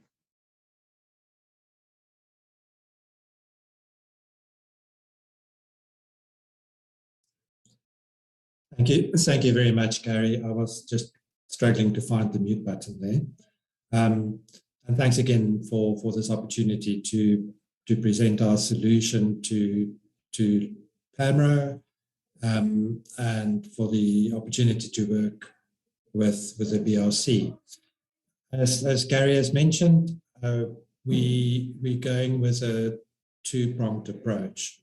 We're combining telephone day after recall interviews, and we're doing about 3,000 of those every month. So starting in April this year, we have now accumulated a sample of close to 18,000 adults. The release that Gary just mentioned will be based on 5 months to the end of August, and that's around 15,000 respondents. The intention is to accumulate the sample until we have a total of 36,000 by the end of March next year, and from that point onwards we will release rolling averages. Combined with this, we are busy setting up a passive listening panel comprising 4,000 panelists or radio listeners. And again, as Gary has mentioned, that is app-based, and I'll share a bit more detail in the second half of the presentation. And that measures literally second by second listening. Reporting can also be much more frequent for that reason. And then we're looking towards a unified currency or a unified view once we have the panel up and running and we have 12 months of telephone data. Just to repeat how the sort of roadmap works, we started in April this year.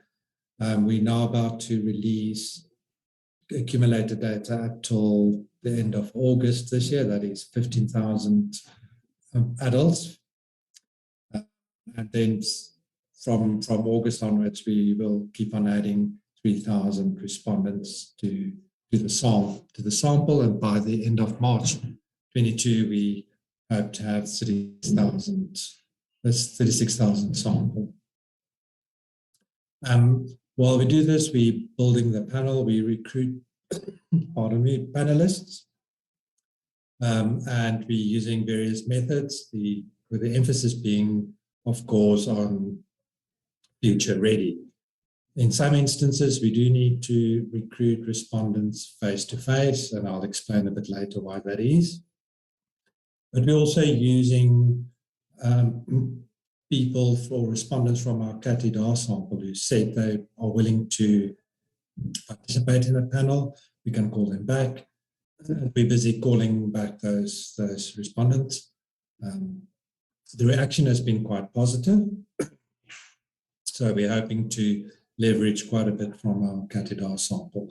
We're also recruiting panelists online and then some face-to-face. I'll go into a bit more detail about the CATIDA part of the solution. What we do is we structure the sample around a random digit dialing.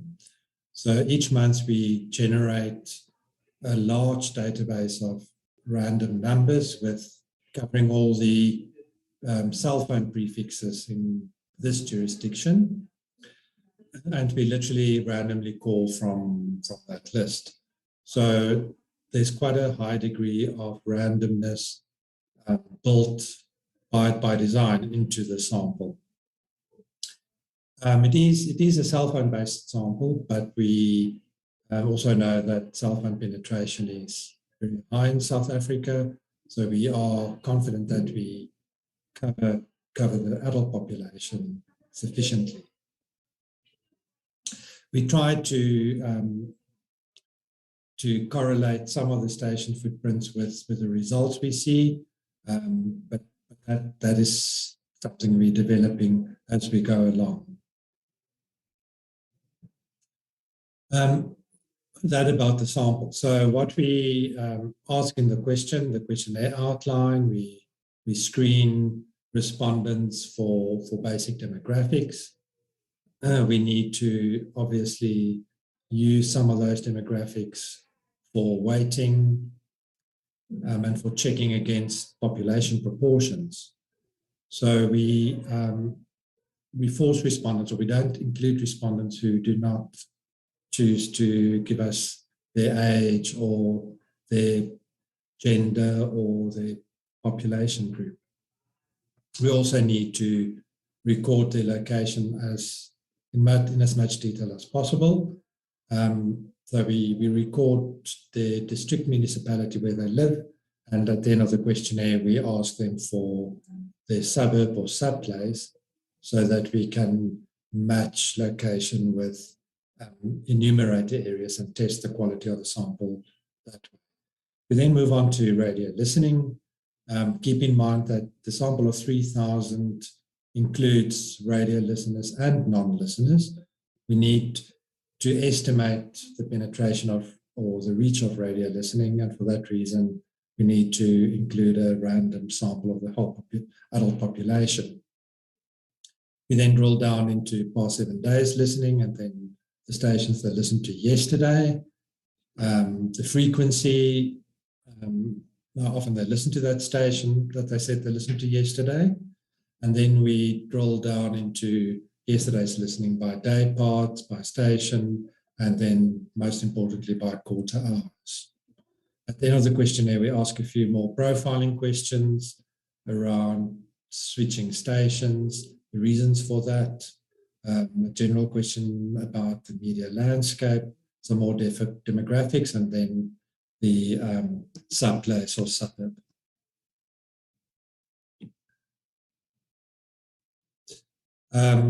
These are the proportions that have fallen out naturally month on month since we started in April. So one can see that the sample profile is pretty consistent every month. So the random digit dialing process works quite well. We get fairly good proportional representation at a high level across province, population group, gender, age, and SEMs, the socioeconomic measurement. We also get fairly good consistency across the district municipalities. But that's, if you look at it, for instance, we earlier this year looked at a 3-month accumulated sample, April to June, and there were clear gaps once you start drilling down into specific cells. We needed to allow ourselves time to build the sample. And with the help of 3 and 3A auditors, we feel confident that we can release 5 months of data, and that the consistency at sub-cell level will improve as we accumulate sample, given the month-on-month consistency of the random fallout.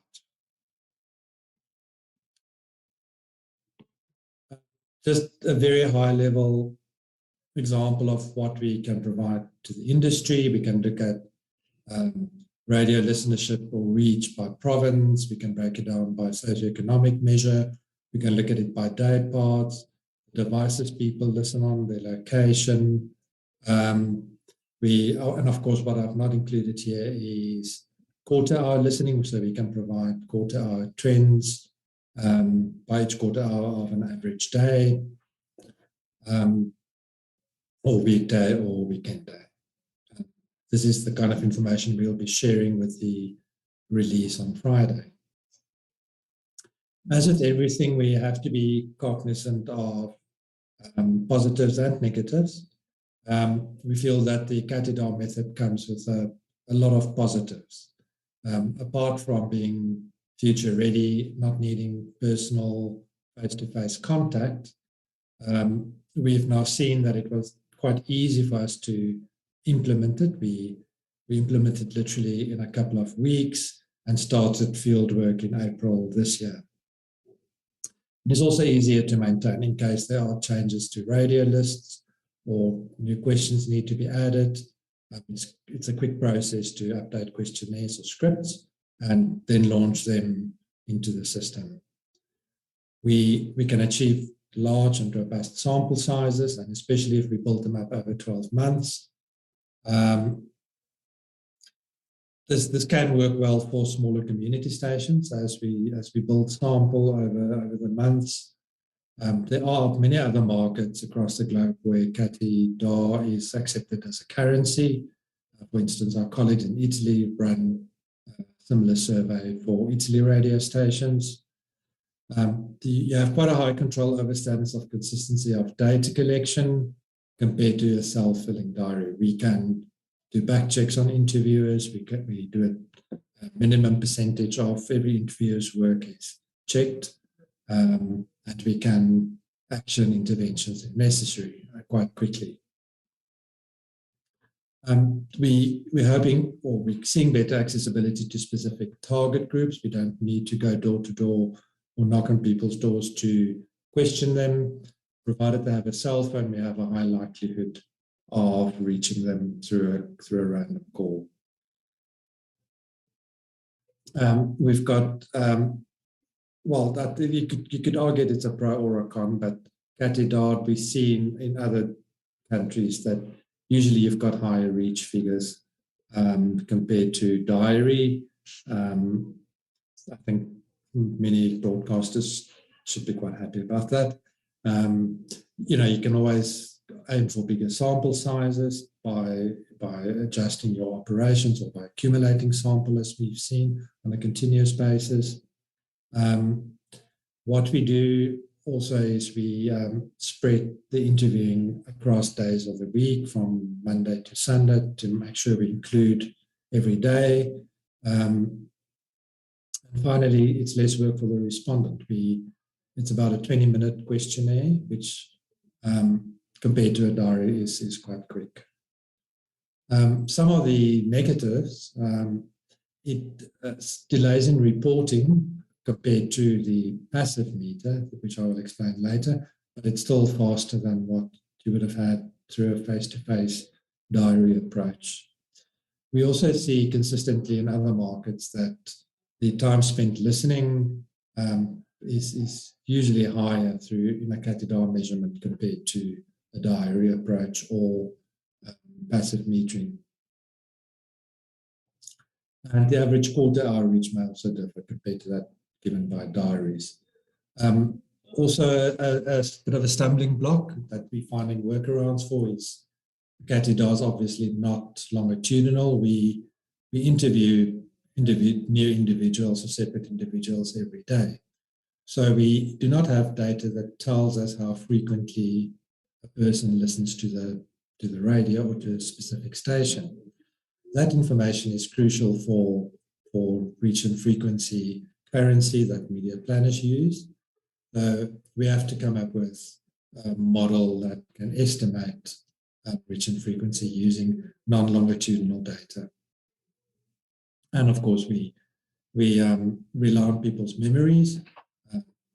We believe going back one day is probably limiting some of the downfall of that. Just a little bit more around the reach and frequency modeling. The challenge is, again, modeling non-longitudinal reads to predict frequency. And also, once you break down the sample rates quite robust into separate quarter hours per day per station, some smaller stations might not have sufficient sample or material to work with in your modeling. But we hope that can improve over time. We do have a couple of questions in the questionnaire that could help us with our modeling. We ask stations listened to in the past 7 days. We ask people how often they listen to that station in a typical week. And we, of course, have the quarter-hour listening trend. So those elements we use in our RNF modeling, along with a few other measurements. It does give us flexibility because we've built in quarter-hour reads in our system, in our interviewing. I need to move on. And we can move quarter hours into 1 hour units or day part units. I'll quickly go over the second part. That there's another time where we will share more detail about this. This is our media cell offering. It's based on an app that we download on panelists' smartphones. The app does the listening in the background through audio matching.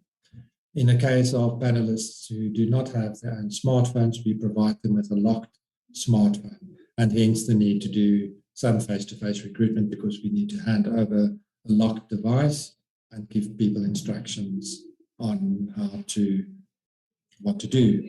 The media cell panel is fully longitudinal because we're tracking the same individuals listening minute by minute over every day. It provides a single source view. In other words, we can, apart from the audio matching, we can do on this device in the app. We can also provide readings on other media. People use television or even the digital media they use on their cell phone. So we can provide a single source media reading through MediaCell. As I've said, it's longitudinal. It's a completely passive technology. The hardest work the respondents need to do is to make sure the app is downloaded, they become compliant, their phones need to be charged most of the time, and they need to be in contact with Wi-Fi or an internet connection frequently. Apart from that, there's nothing else. And they need to carry their phone with them. Apart from that, there's nothing else they need to do.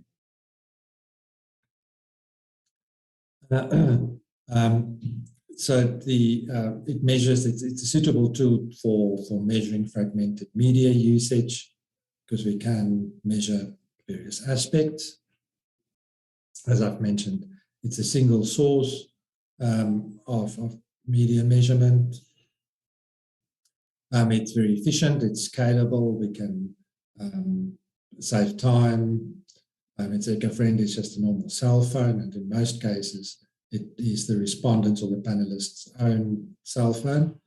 It's COVID-proof, so once we have panelists on board, we don't need any further personal contact. All the interactions and queries happen through a centralized processing system called MBPS, and we can contact panelists telephonically or via SMS or WhatsApp to interact with them should the need arise. If we need to substitute panelists, we can do that either telephonically or online, and in those cases where it's necessary, then face-to-face. We can extend, so at the moment, the MediaCell panel will be set up for radio listening, and we're doing audio matching for radio stations, but it can be extended to other members in the household, to other devices in the household, to leverage cross-media usage. And it's a proven tool. We use it in the UK, and earlier this year we've implemented in the Netherlands. Sorry. As I said, there's a central hub for collaboration called MBPS that runs off our laptops, and we can see activity, panelist compliance, their behavior, and a whole host of other measurements on our dashboards to check that everything is happening correctly. And I'll end off with a quote from Johan Koster, who said, broadening the scope to the measurement of audio listening as opposed to just traditional radio listening is an exciting development which should assist planners and strategists to form a much clearer picture of audience listening behavior and consumption patterns across the different audio platforms. And with that, that's our story. Thank you very much for listening.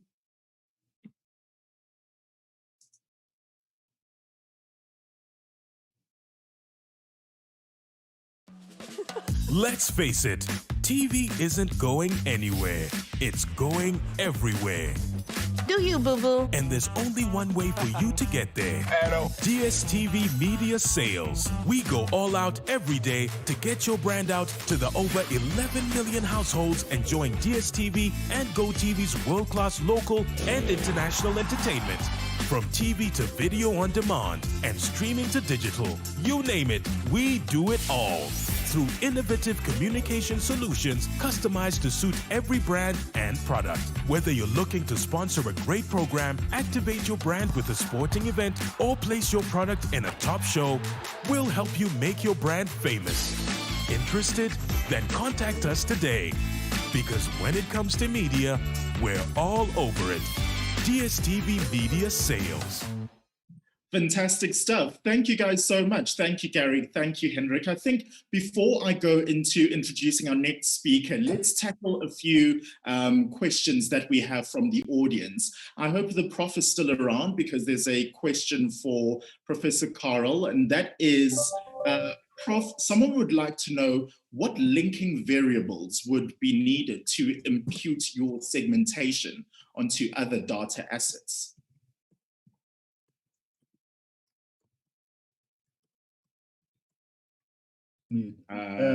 Thank you so very much for the question. It's just that the variables that's basically being required would be the 6 variables that make up the 2 dimensions. The socioeconomic capacity dimension is basically being made up by the incomes of people, the total expenditure of people, as well as the employment status. So what you find, for example, is in the bulk of surveys, those variables are actually available.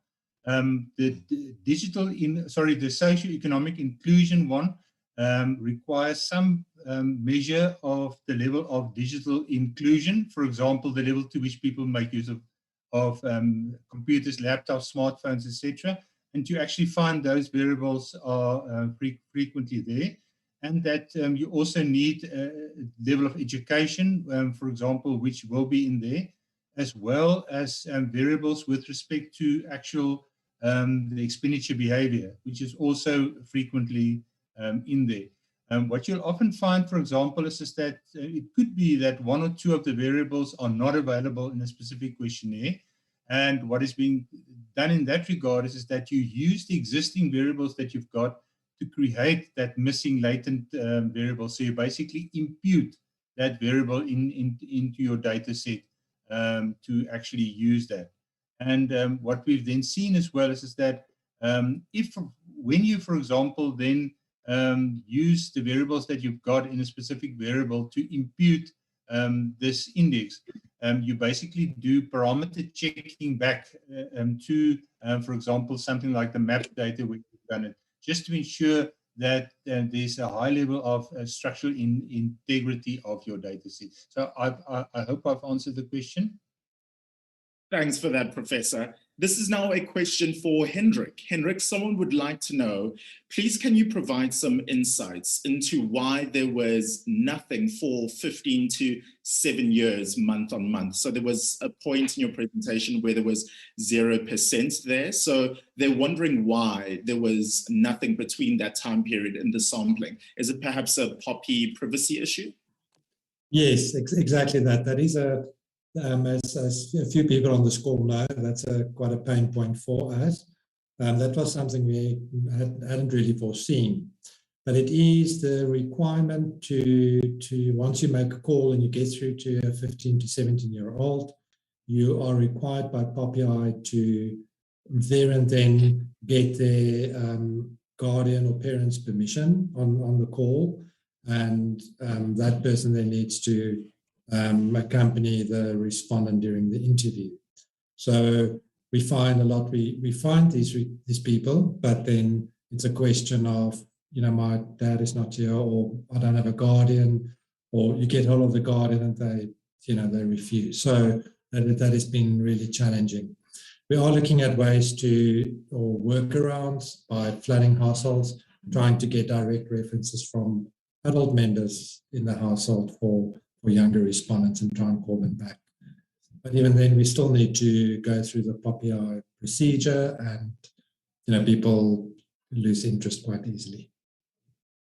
Great stuff. Thank you for the answer, Hendrik. Now, if you want to add any more questions or comments to any of our speakers, another reminder that you can send them through using the live chat option, or you can go into social media and use the hashtag PAMRO21. Now, for those who are watching that aren't South Africans, I think I should take this opportunity before our next speaker to teach you a few colloquial and South Africanisms, for lack of a better term, okay? So the first one is eish. It's more of an informal phrase used to express just a range of emotions, like surprise or annoyance. So say it with me now. Aish. Okay, got that. That's a simple one. The second phrase is braai. This is what is commonly known in other countries as a barbecue. Let me think of something else. A family meeting. This is what a lot of South Africans call whenever the president addresses us. You know, this is you getting to know more about our country. We have the Jerusalem Challenge. This was a dance challenge that swept the whole nation and the world by storm, actually, because of a song by an artist named Master KG.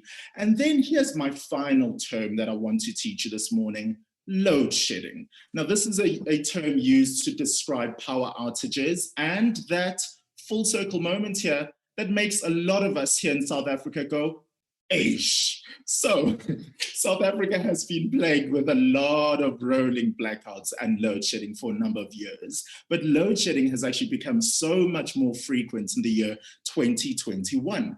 But given that, what is this doing to TV viewing? Well, Brenda Wortley is up next, who will give us insight on that. Brenda works in consulting in TV audience measurement and video research for 3M3A Consultants here in South Africa. She's a media research specialist with specialities in return path data, pay TV, and online panels. So she's been active for many, many years in industry groups and governments, serving on JIC's technical committees and forums as well. And she's also headed up the research initiatives for DSTV media sales and multi-choice across sub-Saharan Africa. So Brenda, over to you. We're waiting with bated breath.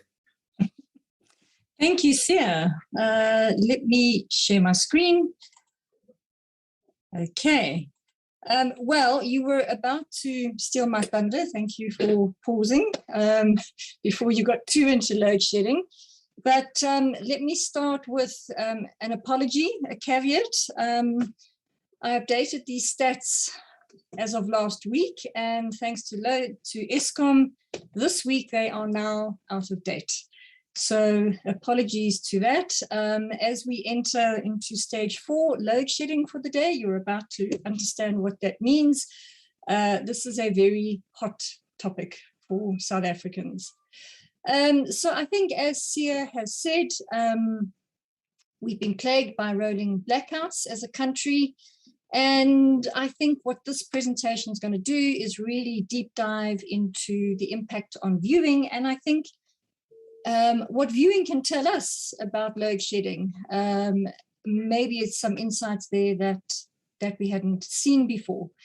And I think, firstly, just thanks to the BRC and to Nielsen, because 3M3A, we conducted an audit of the TAMS data early this year. And this is one area that we delve into quite deeply to look at its impact on viewing. So thanks for the use of this data for this presentation. Okay, so firstly, how do we compare in terms of our usage of power compared to other countries? And no, we are not the gluttons of power usage.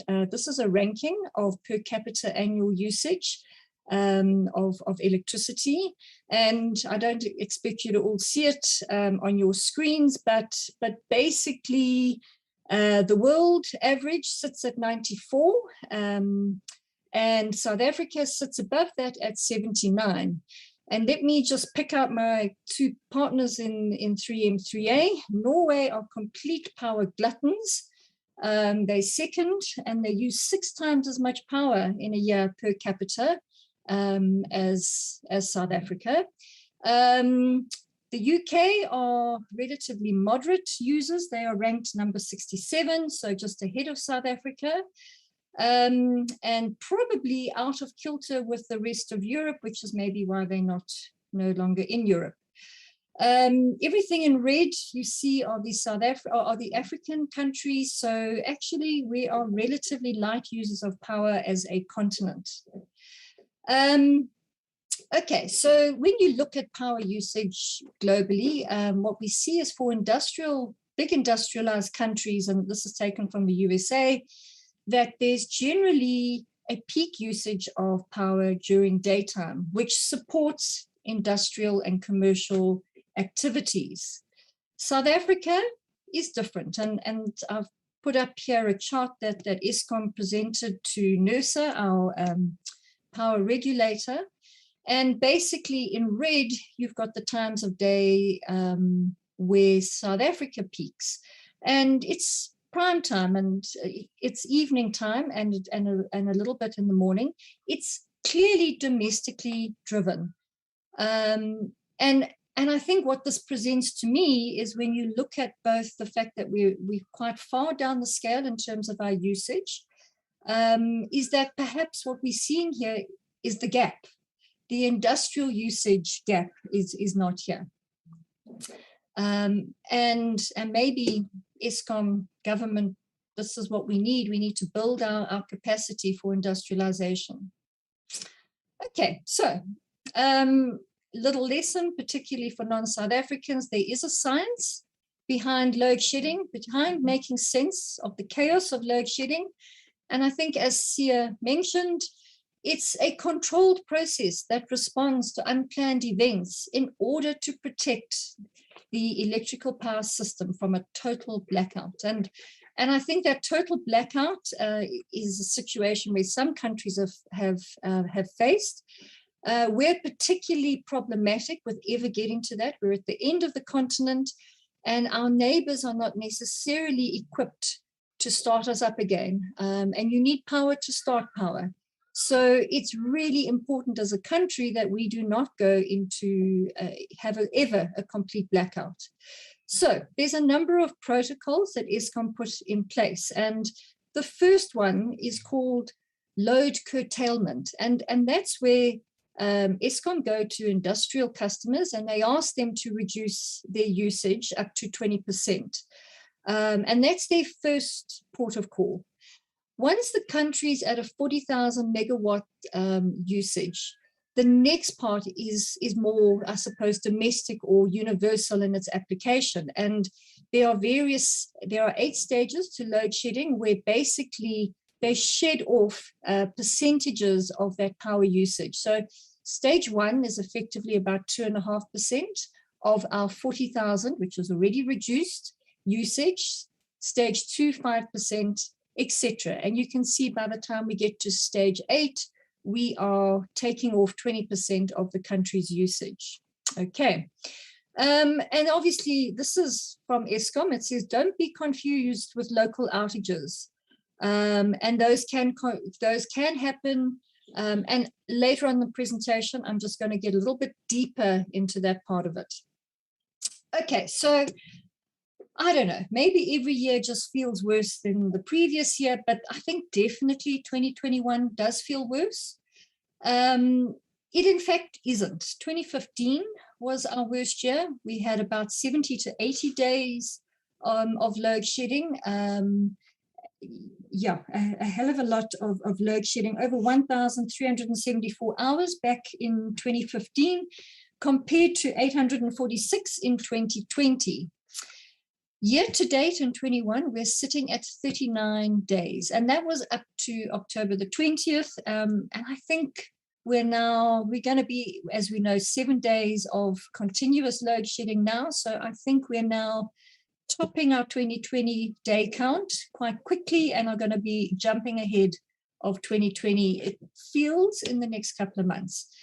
But yes, it does feel worse, and it is worse because what we've seen in 2021 is that we have more stage 2 load shedding and less stage 1. So it is feeling a little bit more impacted for all of us.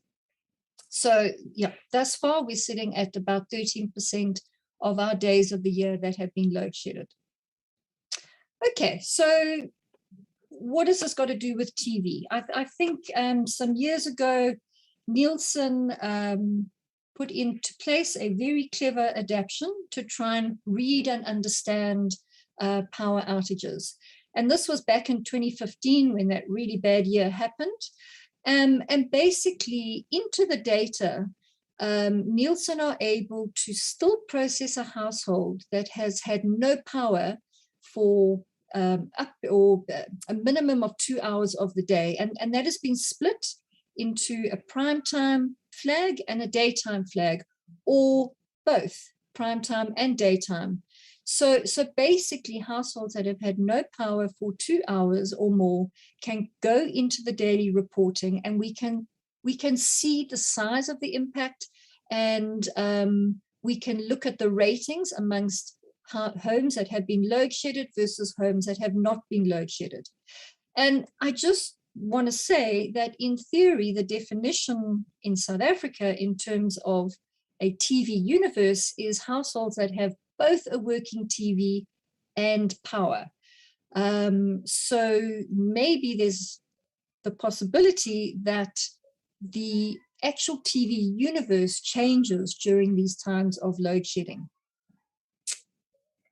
Okay, so we know, and you can establish from that previous slide, that it will have less of an impact on the in-tab daily sample because we're able to process households that have had no power.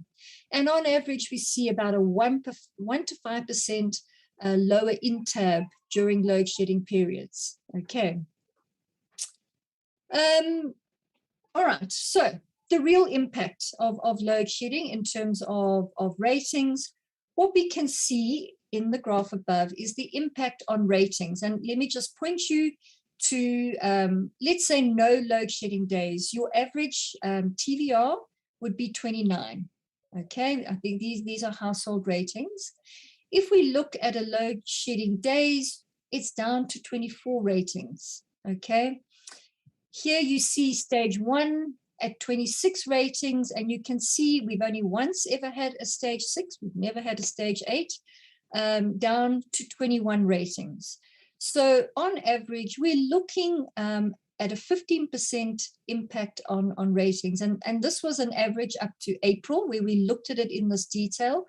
The latest average is minus 17 on average, because we've had more stage 2s in our in the schedule.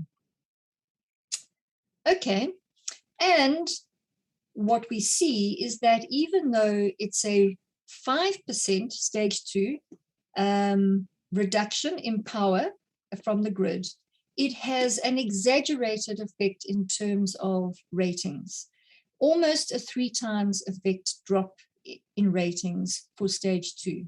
So it makes sense. We know primetime viewing is mostly in the evenings when people are at home. And so, yes, a small reduction in power is exaggerating itself into viewing. Oh, did I jump one? This is just a quick look, and I've taken this from the Nielsen load shedding tracker, which they have available on the BRC website. It's a freely available tracker, and there you can isolate out the days of the week, and in terms of the broadcast TVR ratings compared to the stage of load shedding. And you can clearly identify that the dips in ratings correlate to the load shedding stages. It's as clear as daylight, if I can say. Looking further into 2021, this is where we've specifically looked at that load shedding flag. And there you can see that in terms of the blue lines here, that is the proportion of the universe that has been load shedded on a day. There you've got 10 to 12% on that day, and that correlates to stage 2 load shedding. So stage 2, you can see, takes down about 10 to 12% of the universe, and obviously is impacting about 15% of viewing. All right. And here we've got the viewing TVR, and you can see the dips that correlate alongside those stages in load shedding. Okay, so the real impact of load shedding, what we see here, 3 big impacts, 3 big takeouts. Let's start on the left. As of October, when there's load shedding in prime time, we can expect about a 17% drop in viewing, and that's on a stage 2, generally a stage 2 load shedding. No, to date, there have not been proportionately more load shedding days in 2021, but I think that's about to change as of this week. And of the days that are load shedded, what we see is a slight predominance of Thursdays, the most load shedded day. How's that for a claim to fame? Followed by Fridays. And we tend to start off pretty good at the start of the weeks. And maybe there's something in that for planners in terms of, you know, when you plan your campaigns, if you want to be cautious, it's perhaps the Thursdays and Fridays that are a little bit more unpredictable than other days. Okay, so what about power outages outside of load shedding? So this is a phenomena that was first spoken about by Eskom openly in 2020. The spokesperson issued a press statement about it. And basically, when Eskom see a surge in demand in an area beyond what the network can cope with, and if they are picking up illegal connections in that area that could potentially cause overload or damage infrastructure, they will turn off that area, okay? And that those turn-offs are once again during peak usage, which we now know for South Africa is mostly in the evenings. So what we can expect from this is a more regional influence of this data. And this is just showing from the Nielsen data an average in-tab. So in-tab, these are households that are from the install base. These are coming into production in the daily TAM system. We actually do see quite a variation across our provinces. And in particular, we see Eastern Cape slightly below the average, Northern Cape, and funny enough, Western Cape below the average. So on average, we've got about an 86% in-tab, and in particular, those three provinces sit below that average. So, okay, busy graph, you don't need to look at it in detail, just look at the colors. What we've done here is looked at the average in-tab, and each province is indexed and color-coded, heat-mapped, color-coded on its own average. So if Eastern Cape is red, then it's showing that those days are below that province's average. And what I've got on the right here is the actual load shedding times, and there's that 10 to 12% of the sample that had no power on those days. But what we can see in the data is, can I call it a clustering around load shedding days? In the days running up to load shedding and in the days post load shedding, there are certain provinces that index quite below their own average. So here we see Western Cape is below its average. We see the Eastern Cape is below its average. Yeah. That's for the months of Jan and Feb, and it continues into March and April. And once again, so let's just look at the Eastern Cape here.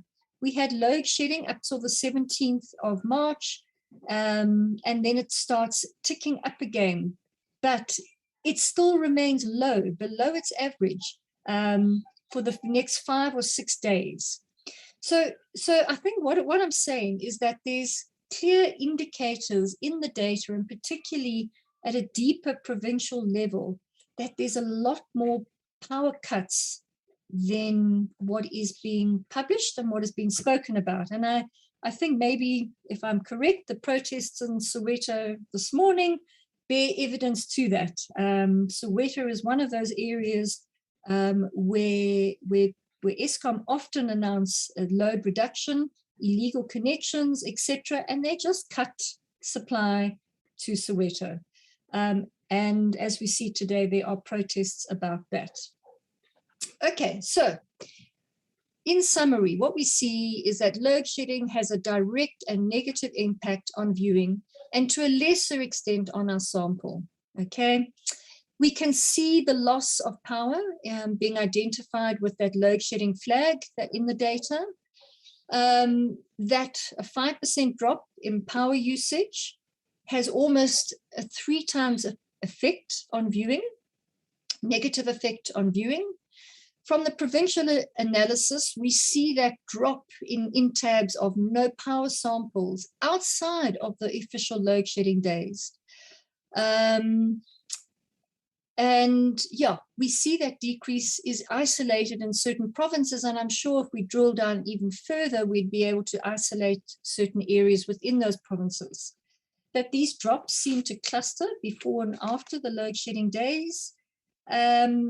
Yeah, and because of that exaggerated effect, I think the viewing data is telling us more about the country's real power situation that is both published and unpublished. And I think whilst planners can delve into the individual days to assess the impact on their TVRs, it's not possible to measure the impact at a campaign level in terms of reach and frequency. And I won't go into the technicalities of that, but to calculate reach and frequency, you've got to look at data longitudinally over time. And when you've got respondents in and out of a sample, that's not really possible to do. So I think in summary, we all need to lighten up, okay? A message to advertisers: your agencies are trying their hardest. They are not out to under-deliver. Forecasting and projecting is not easy, particularly when we look deeper at a provincial level, and those impacts will play out again on different target markets in a different way.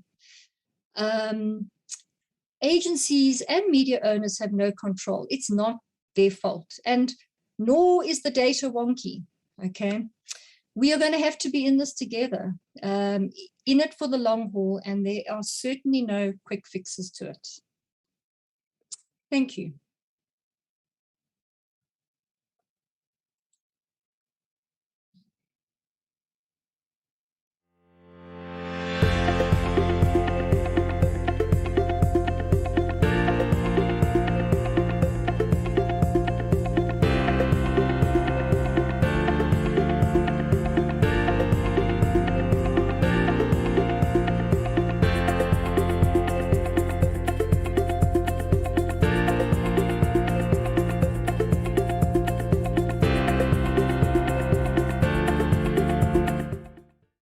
See what I meant? See what I meant? Say it with me again. Eish. And exactly, Brenda. Let's lighten up in these very dark times, and pun completely intended there. That was Brenda Wardley, consulting in TV audience measurement and video research for 3M3A South Africa. Thank you so much for being with us, Brenda. Brenda, you've taught us a lot there, and thank you again. And kudos to PAMRO, man. 22 years in the game, and you still bring the likes of Brenda so that we can learn so much more. And on that note, if you would like to join the PAMRO team and have a bit of a hand in contributing to making this the most well-attended conference in the industry, please become a member. Visit www.pamro.org/member-registration. Again, that's www.pamro.org/member-registration for more details. Time now to look at a presentation and research titled Sticky Media Trends Post-2020. Should brands rethink media planning? If you have any questions or comments on that, get ready with the live chat to send those through, and we'll make sure that the speakers are able to answer them either live on this call or in due course at a later stage. So this will be delivered by Monique Klaassen, who's the head of media insights at Kantar. Now, Monique started her career over 18 years ago, before Google was mainstream, before fixed landline phones were standard, before social media even existed, and before where we all had hairstyles at the point where we thought these were the greatest things in the world, and we were styling pretty cute. But now we look at those photos, yeah, with pity, sends a shiver down our spine, I'll say. Monique believes that all media can drive brand and sales ROI, and that the biggest barrier to delivering ROI is actually that brands measure the wrong KPIs and fail to integrate campaigns across a central connecting idea. I think there'll be lots of gems here to learn from. So we're looking forward to it. Monique, over to you. Thanks so much, Sia, and thanks everyone. It's great to be here. It's the last shift of the day. So I hope that I keep you entertained and share some wonderful insights with you in the next 20 minutes. So what I'll be talking about today is really data that's curated across our Kantar databases. We have done research around COVID and media consumption habits amongst 14,500 consumers. We have looked at 290 media brands, 23 markets, and 900 senior marketers around the world. So today we're going to be focusing on 4 key little nuggets. The first is we're going to have a broad overview of how that media consumption has changed globally versus some of the countries in Africa. We're also going to see how marketers have actually shifted their investment and where they're focusing, and both this year and into the future. And then, of course, the most important thing there is not only about reach and not only about chasing consumers where they are, but it's making sure that they're receptive to your messages. We're going to be exploring which channels consumers are most receptive to receiving advertising in. We're going to end off with some key insights around how to maximize that media ROI. So let's delve into what's been happening to media consumption. When we look at our global average, which was in April this year, and we looked at the time spent consuming different media across different channels, it's actually 25% higher than what it was before the pandemic. So we've been tracking consumer media consumption behavior since March 2020, and this is from 2021. So the global average there is 25% of consumers saying they're spending more time than what they were before on media. What is interesting is that that number is far higher for some of our African markets. So 31% for South Africa, 33% for Nigeria, etc. So what does that tell us? It doesn't necessarily mean that there is more reach available, but it does mean that we need to start thinking about that cross-media planning and the frequency of our campaigns. Because chances are that media frequency is going to be a lot higher when we start looking across all the touch points than if we only focused on individual points. And we see that. So when we look at the net increase and decrease globally of where consumers say they are in watching or listening or reading or spending more time consuming, we can see that there, or less time consuming, we can see that there is a shift. So consumption is moving from linear to digital. It doesn't mean that it's going away. It doesn't mean that people aren't listening to the radio. They're simply streaming it. It doesn't mean that people aren't watching linear TV. They're streaming it. And we see a similar trend for newspapers. So a lot of people saying no longer reading necessarily printed copies, but definitely getting their news fix online. However, this is just the change. So this is the biggest changes or shifts in behavior or where consumers are consuming more and more and more. That being said, however, we still see at an absolute level from the globe that linear channels like TV and radio remain important. Consumers are still consuming media in those spaces. Of course, it's completely skewed towards digital, as one would expect. So spending a lot more time on digital channels. Of course, globally, we see cinema is in decline. Magazines are also in decline, and we see newspapers teetering there just on the brink of normality.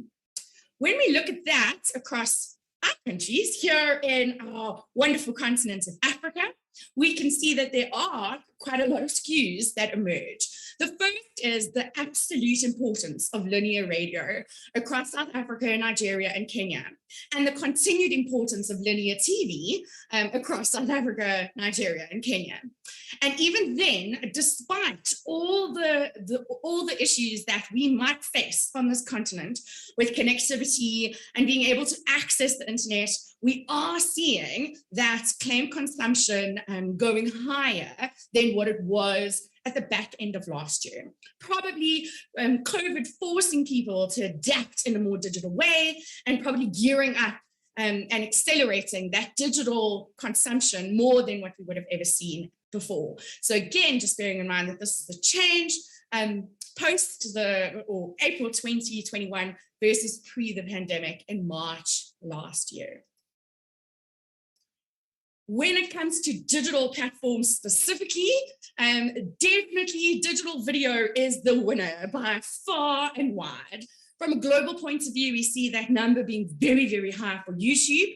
We also see a huge increase usage for TikTok and even Snapchat.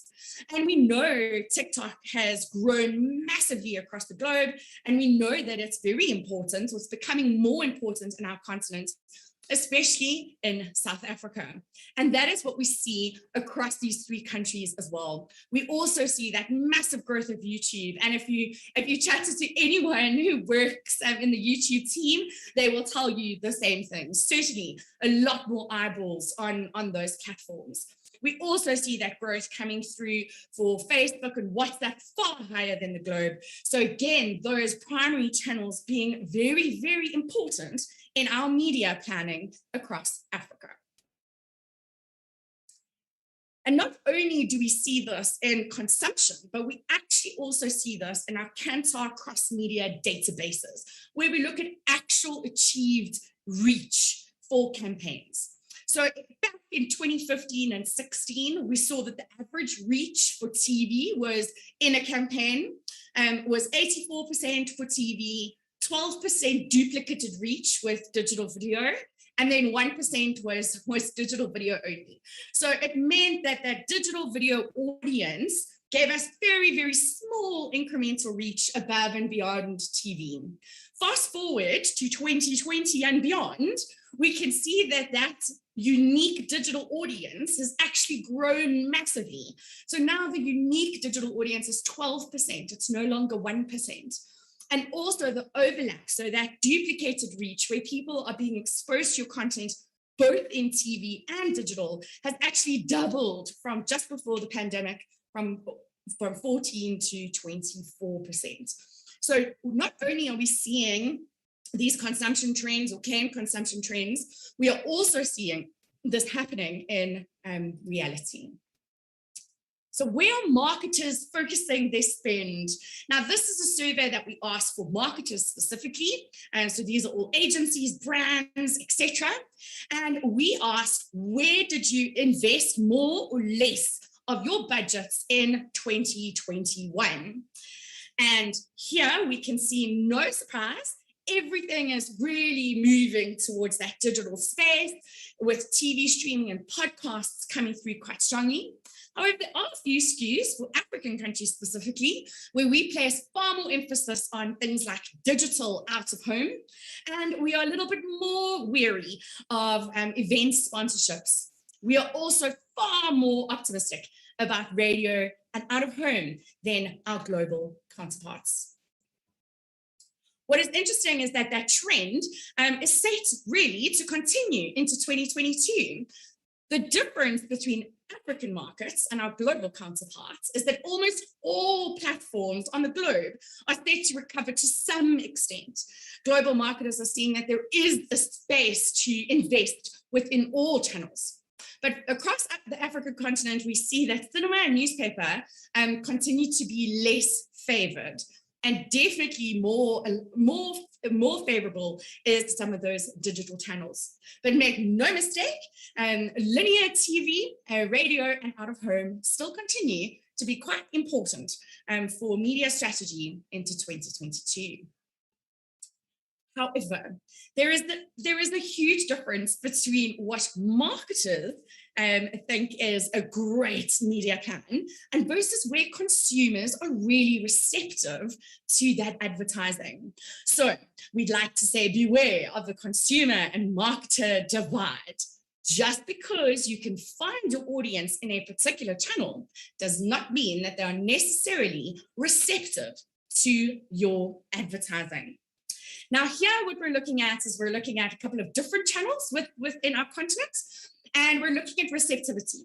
So how receptive marketers think consumers are versus how receptive consumers say they are. And these are the top 5 channels. out-of-home, sponsored events, TV sponsorship, and radio, all coming through as the most favored channels where consumers are most receptive to advertising. And if we flip through, we can see that the print, magazines, newspapers, cinema, where marketers don't feel all that confident that consumers would be receptive to messaging, is actually where consumers are incredibly receptive to advertising messages. And then again, the biggest divide is between marketers knowing or feeling that online channels are where consumers are very receptive and consumers are the least receptive across these channels. Now, of course, not for one moment are we saying you shouldn't advertise within digital or you should put all your money in a particular channel.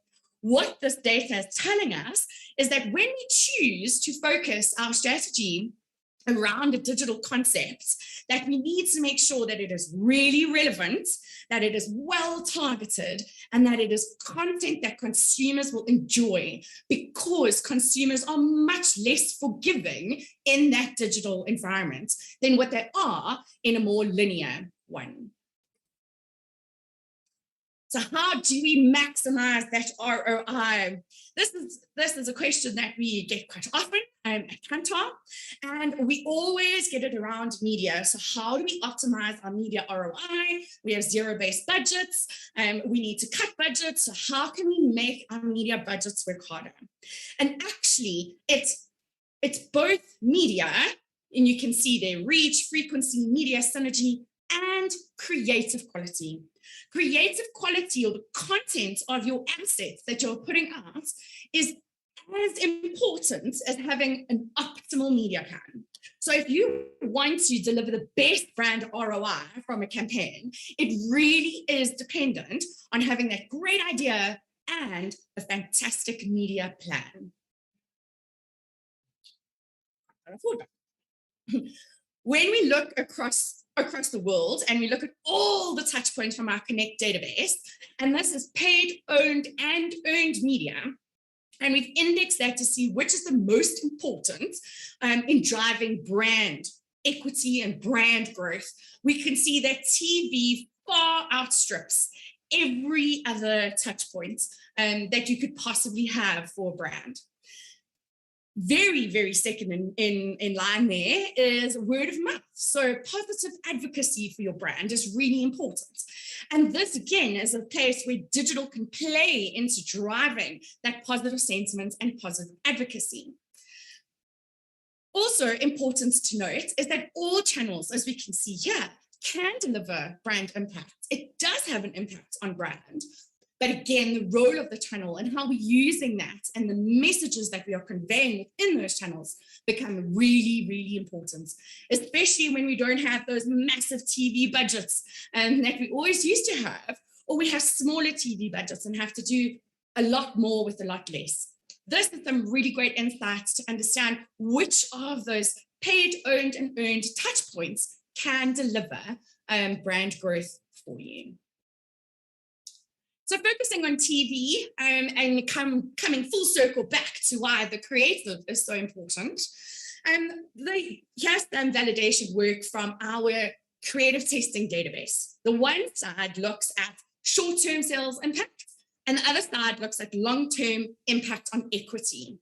And the low, average, and high tells you the creative cut-through of your ad. So ads with poor creative cut-through on average tend to actually have a much lower short-term sales impact. Those ads with high creative cut-through tend to have a much higher short-term sales impact, and not only short-term sales, but also an impact in long-term brand equity. And we see this again through our databases. It's not just about TV. Again, for all those brands who have smaller budgets, really think about diversifying that investment into channels and the role of those channels that are really important to consumers. Because we see with the number of channels being increased in the media plan, your campaign ROI can go up by as much as 35% versus just having one or two channels. And the last thing, I suppose, which is really important, is to also think about synergy. So with all this consumption happening, us, everyone watching TV and video, listening to radio and streaming across linear and digital, what is important to keep in mind is synergy. Campaign synergy accounts for almost 34% of campaign ROI. And what that synergy is either overlaps in reach, so where we have duplicate audiences, synchronized phasing, or creative synergy. So again, ask yourself, are all your assets optimized for a particular channel? Are they all working really hard in cutting through? Because that cut through and that synergy actually differs by channel. Point of sale online video, which we are so eager to invest in, actually relies the most on synergy with more traditional or linear channels. And right at the bottom, you can see that magazines, newspapers, cinema, radio, and TV to a lesser degree actually don't rely that much on synergy, which means that those campaigns and those creatives can stand completely on their own and do the hard hitting for a campaign. But once we start getting into that digital space, we actually do rely on synergy from some of those bigger reach mediums. And in the end, we know that it's about super well integrated and customized campaigns. So if we look across our database of 5,000 campaigns, we can see that if we index that to the average campaign impact, and then we look at whether or not campaigns are well integrated, you can see that there's a 16% increase just because campaigns are integrated, which means that they have similar looking creatives across all different channels. But if those creatives are customized and optimized for a particular channel, that media ROI can be as much as 26%. So really choosing a multi-channel strategy and focusing on customizing and optimizing your creatives within each channel is the thing that's going to deliver media ROI. And with that, I'd like to leave you with a few final thoughts. Again, plan across linear and digital. Think audio, not radio, video, not TV, and news, not print. TV, radio, and print remain very important in our continent, more so, much more so than global markets. So for all those global brands, it's really important that we take the nuances of our beautiful continent into account. Be wary of the skews of ad receptivity between consumers and marketers, and make sure that if you are investing in channels where consumers are less receptive to your advertising, that you have something exciting and interesting to say, and that content is really relevant. And lastly, keep in mind that campaign ROI is media, creative, and synergy. Thank you very much.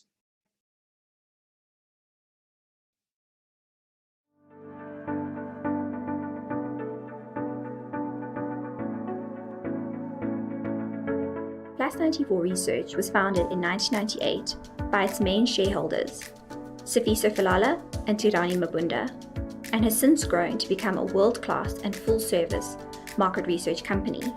We design, implement, and interpret research surveys in South Africa and at an international level. Our service is benchmarked on responsiveness, creativity, and practicality. We specialize in both quantitative and qualitative research methodologies. Surveys are carried out face-to-face, by computer-assisted telephone interviews, online, via email, observational techniques, focus groups, and in-depth interviews.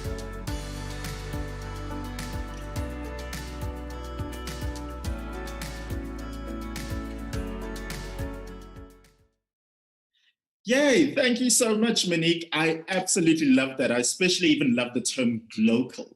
I'll be using that term. I'll proudly steal it from you, but I will cite you for that. And I love your energy. Thank you so much for making time for us. I hope, like I can call you. You seem like the type of person that I need to call on a Monday morning when I'm having a blue Monday and I need someone to pick me up. Your energy is absolutely extraordinary. Thank you so much for that. That's Monique Klaassen, Head of Media Insights at Kantar. And just like that, can you believe it? We've reached the end of day 2 right here at the 2021 PAMRO Virtual Conference. Time flies when you're having fun. And I'll actually also add, time flies when you're learning from great minds. So thank you so much again to all of our speakers for being here today. I don't mean to gild the lily, but I can't thank you all enough for making time for us today. It really means a lot. And thanks again to all of our sponsors for making today happen. Nothing short of rock stars.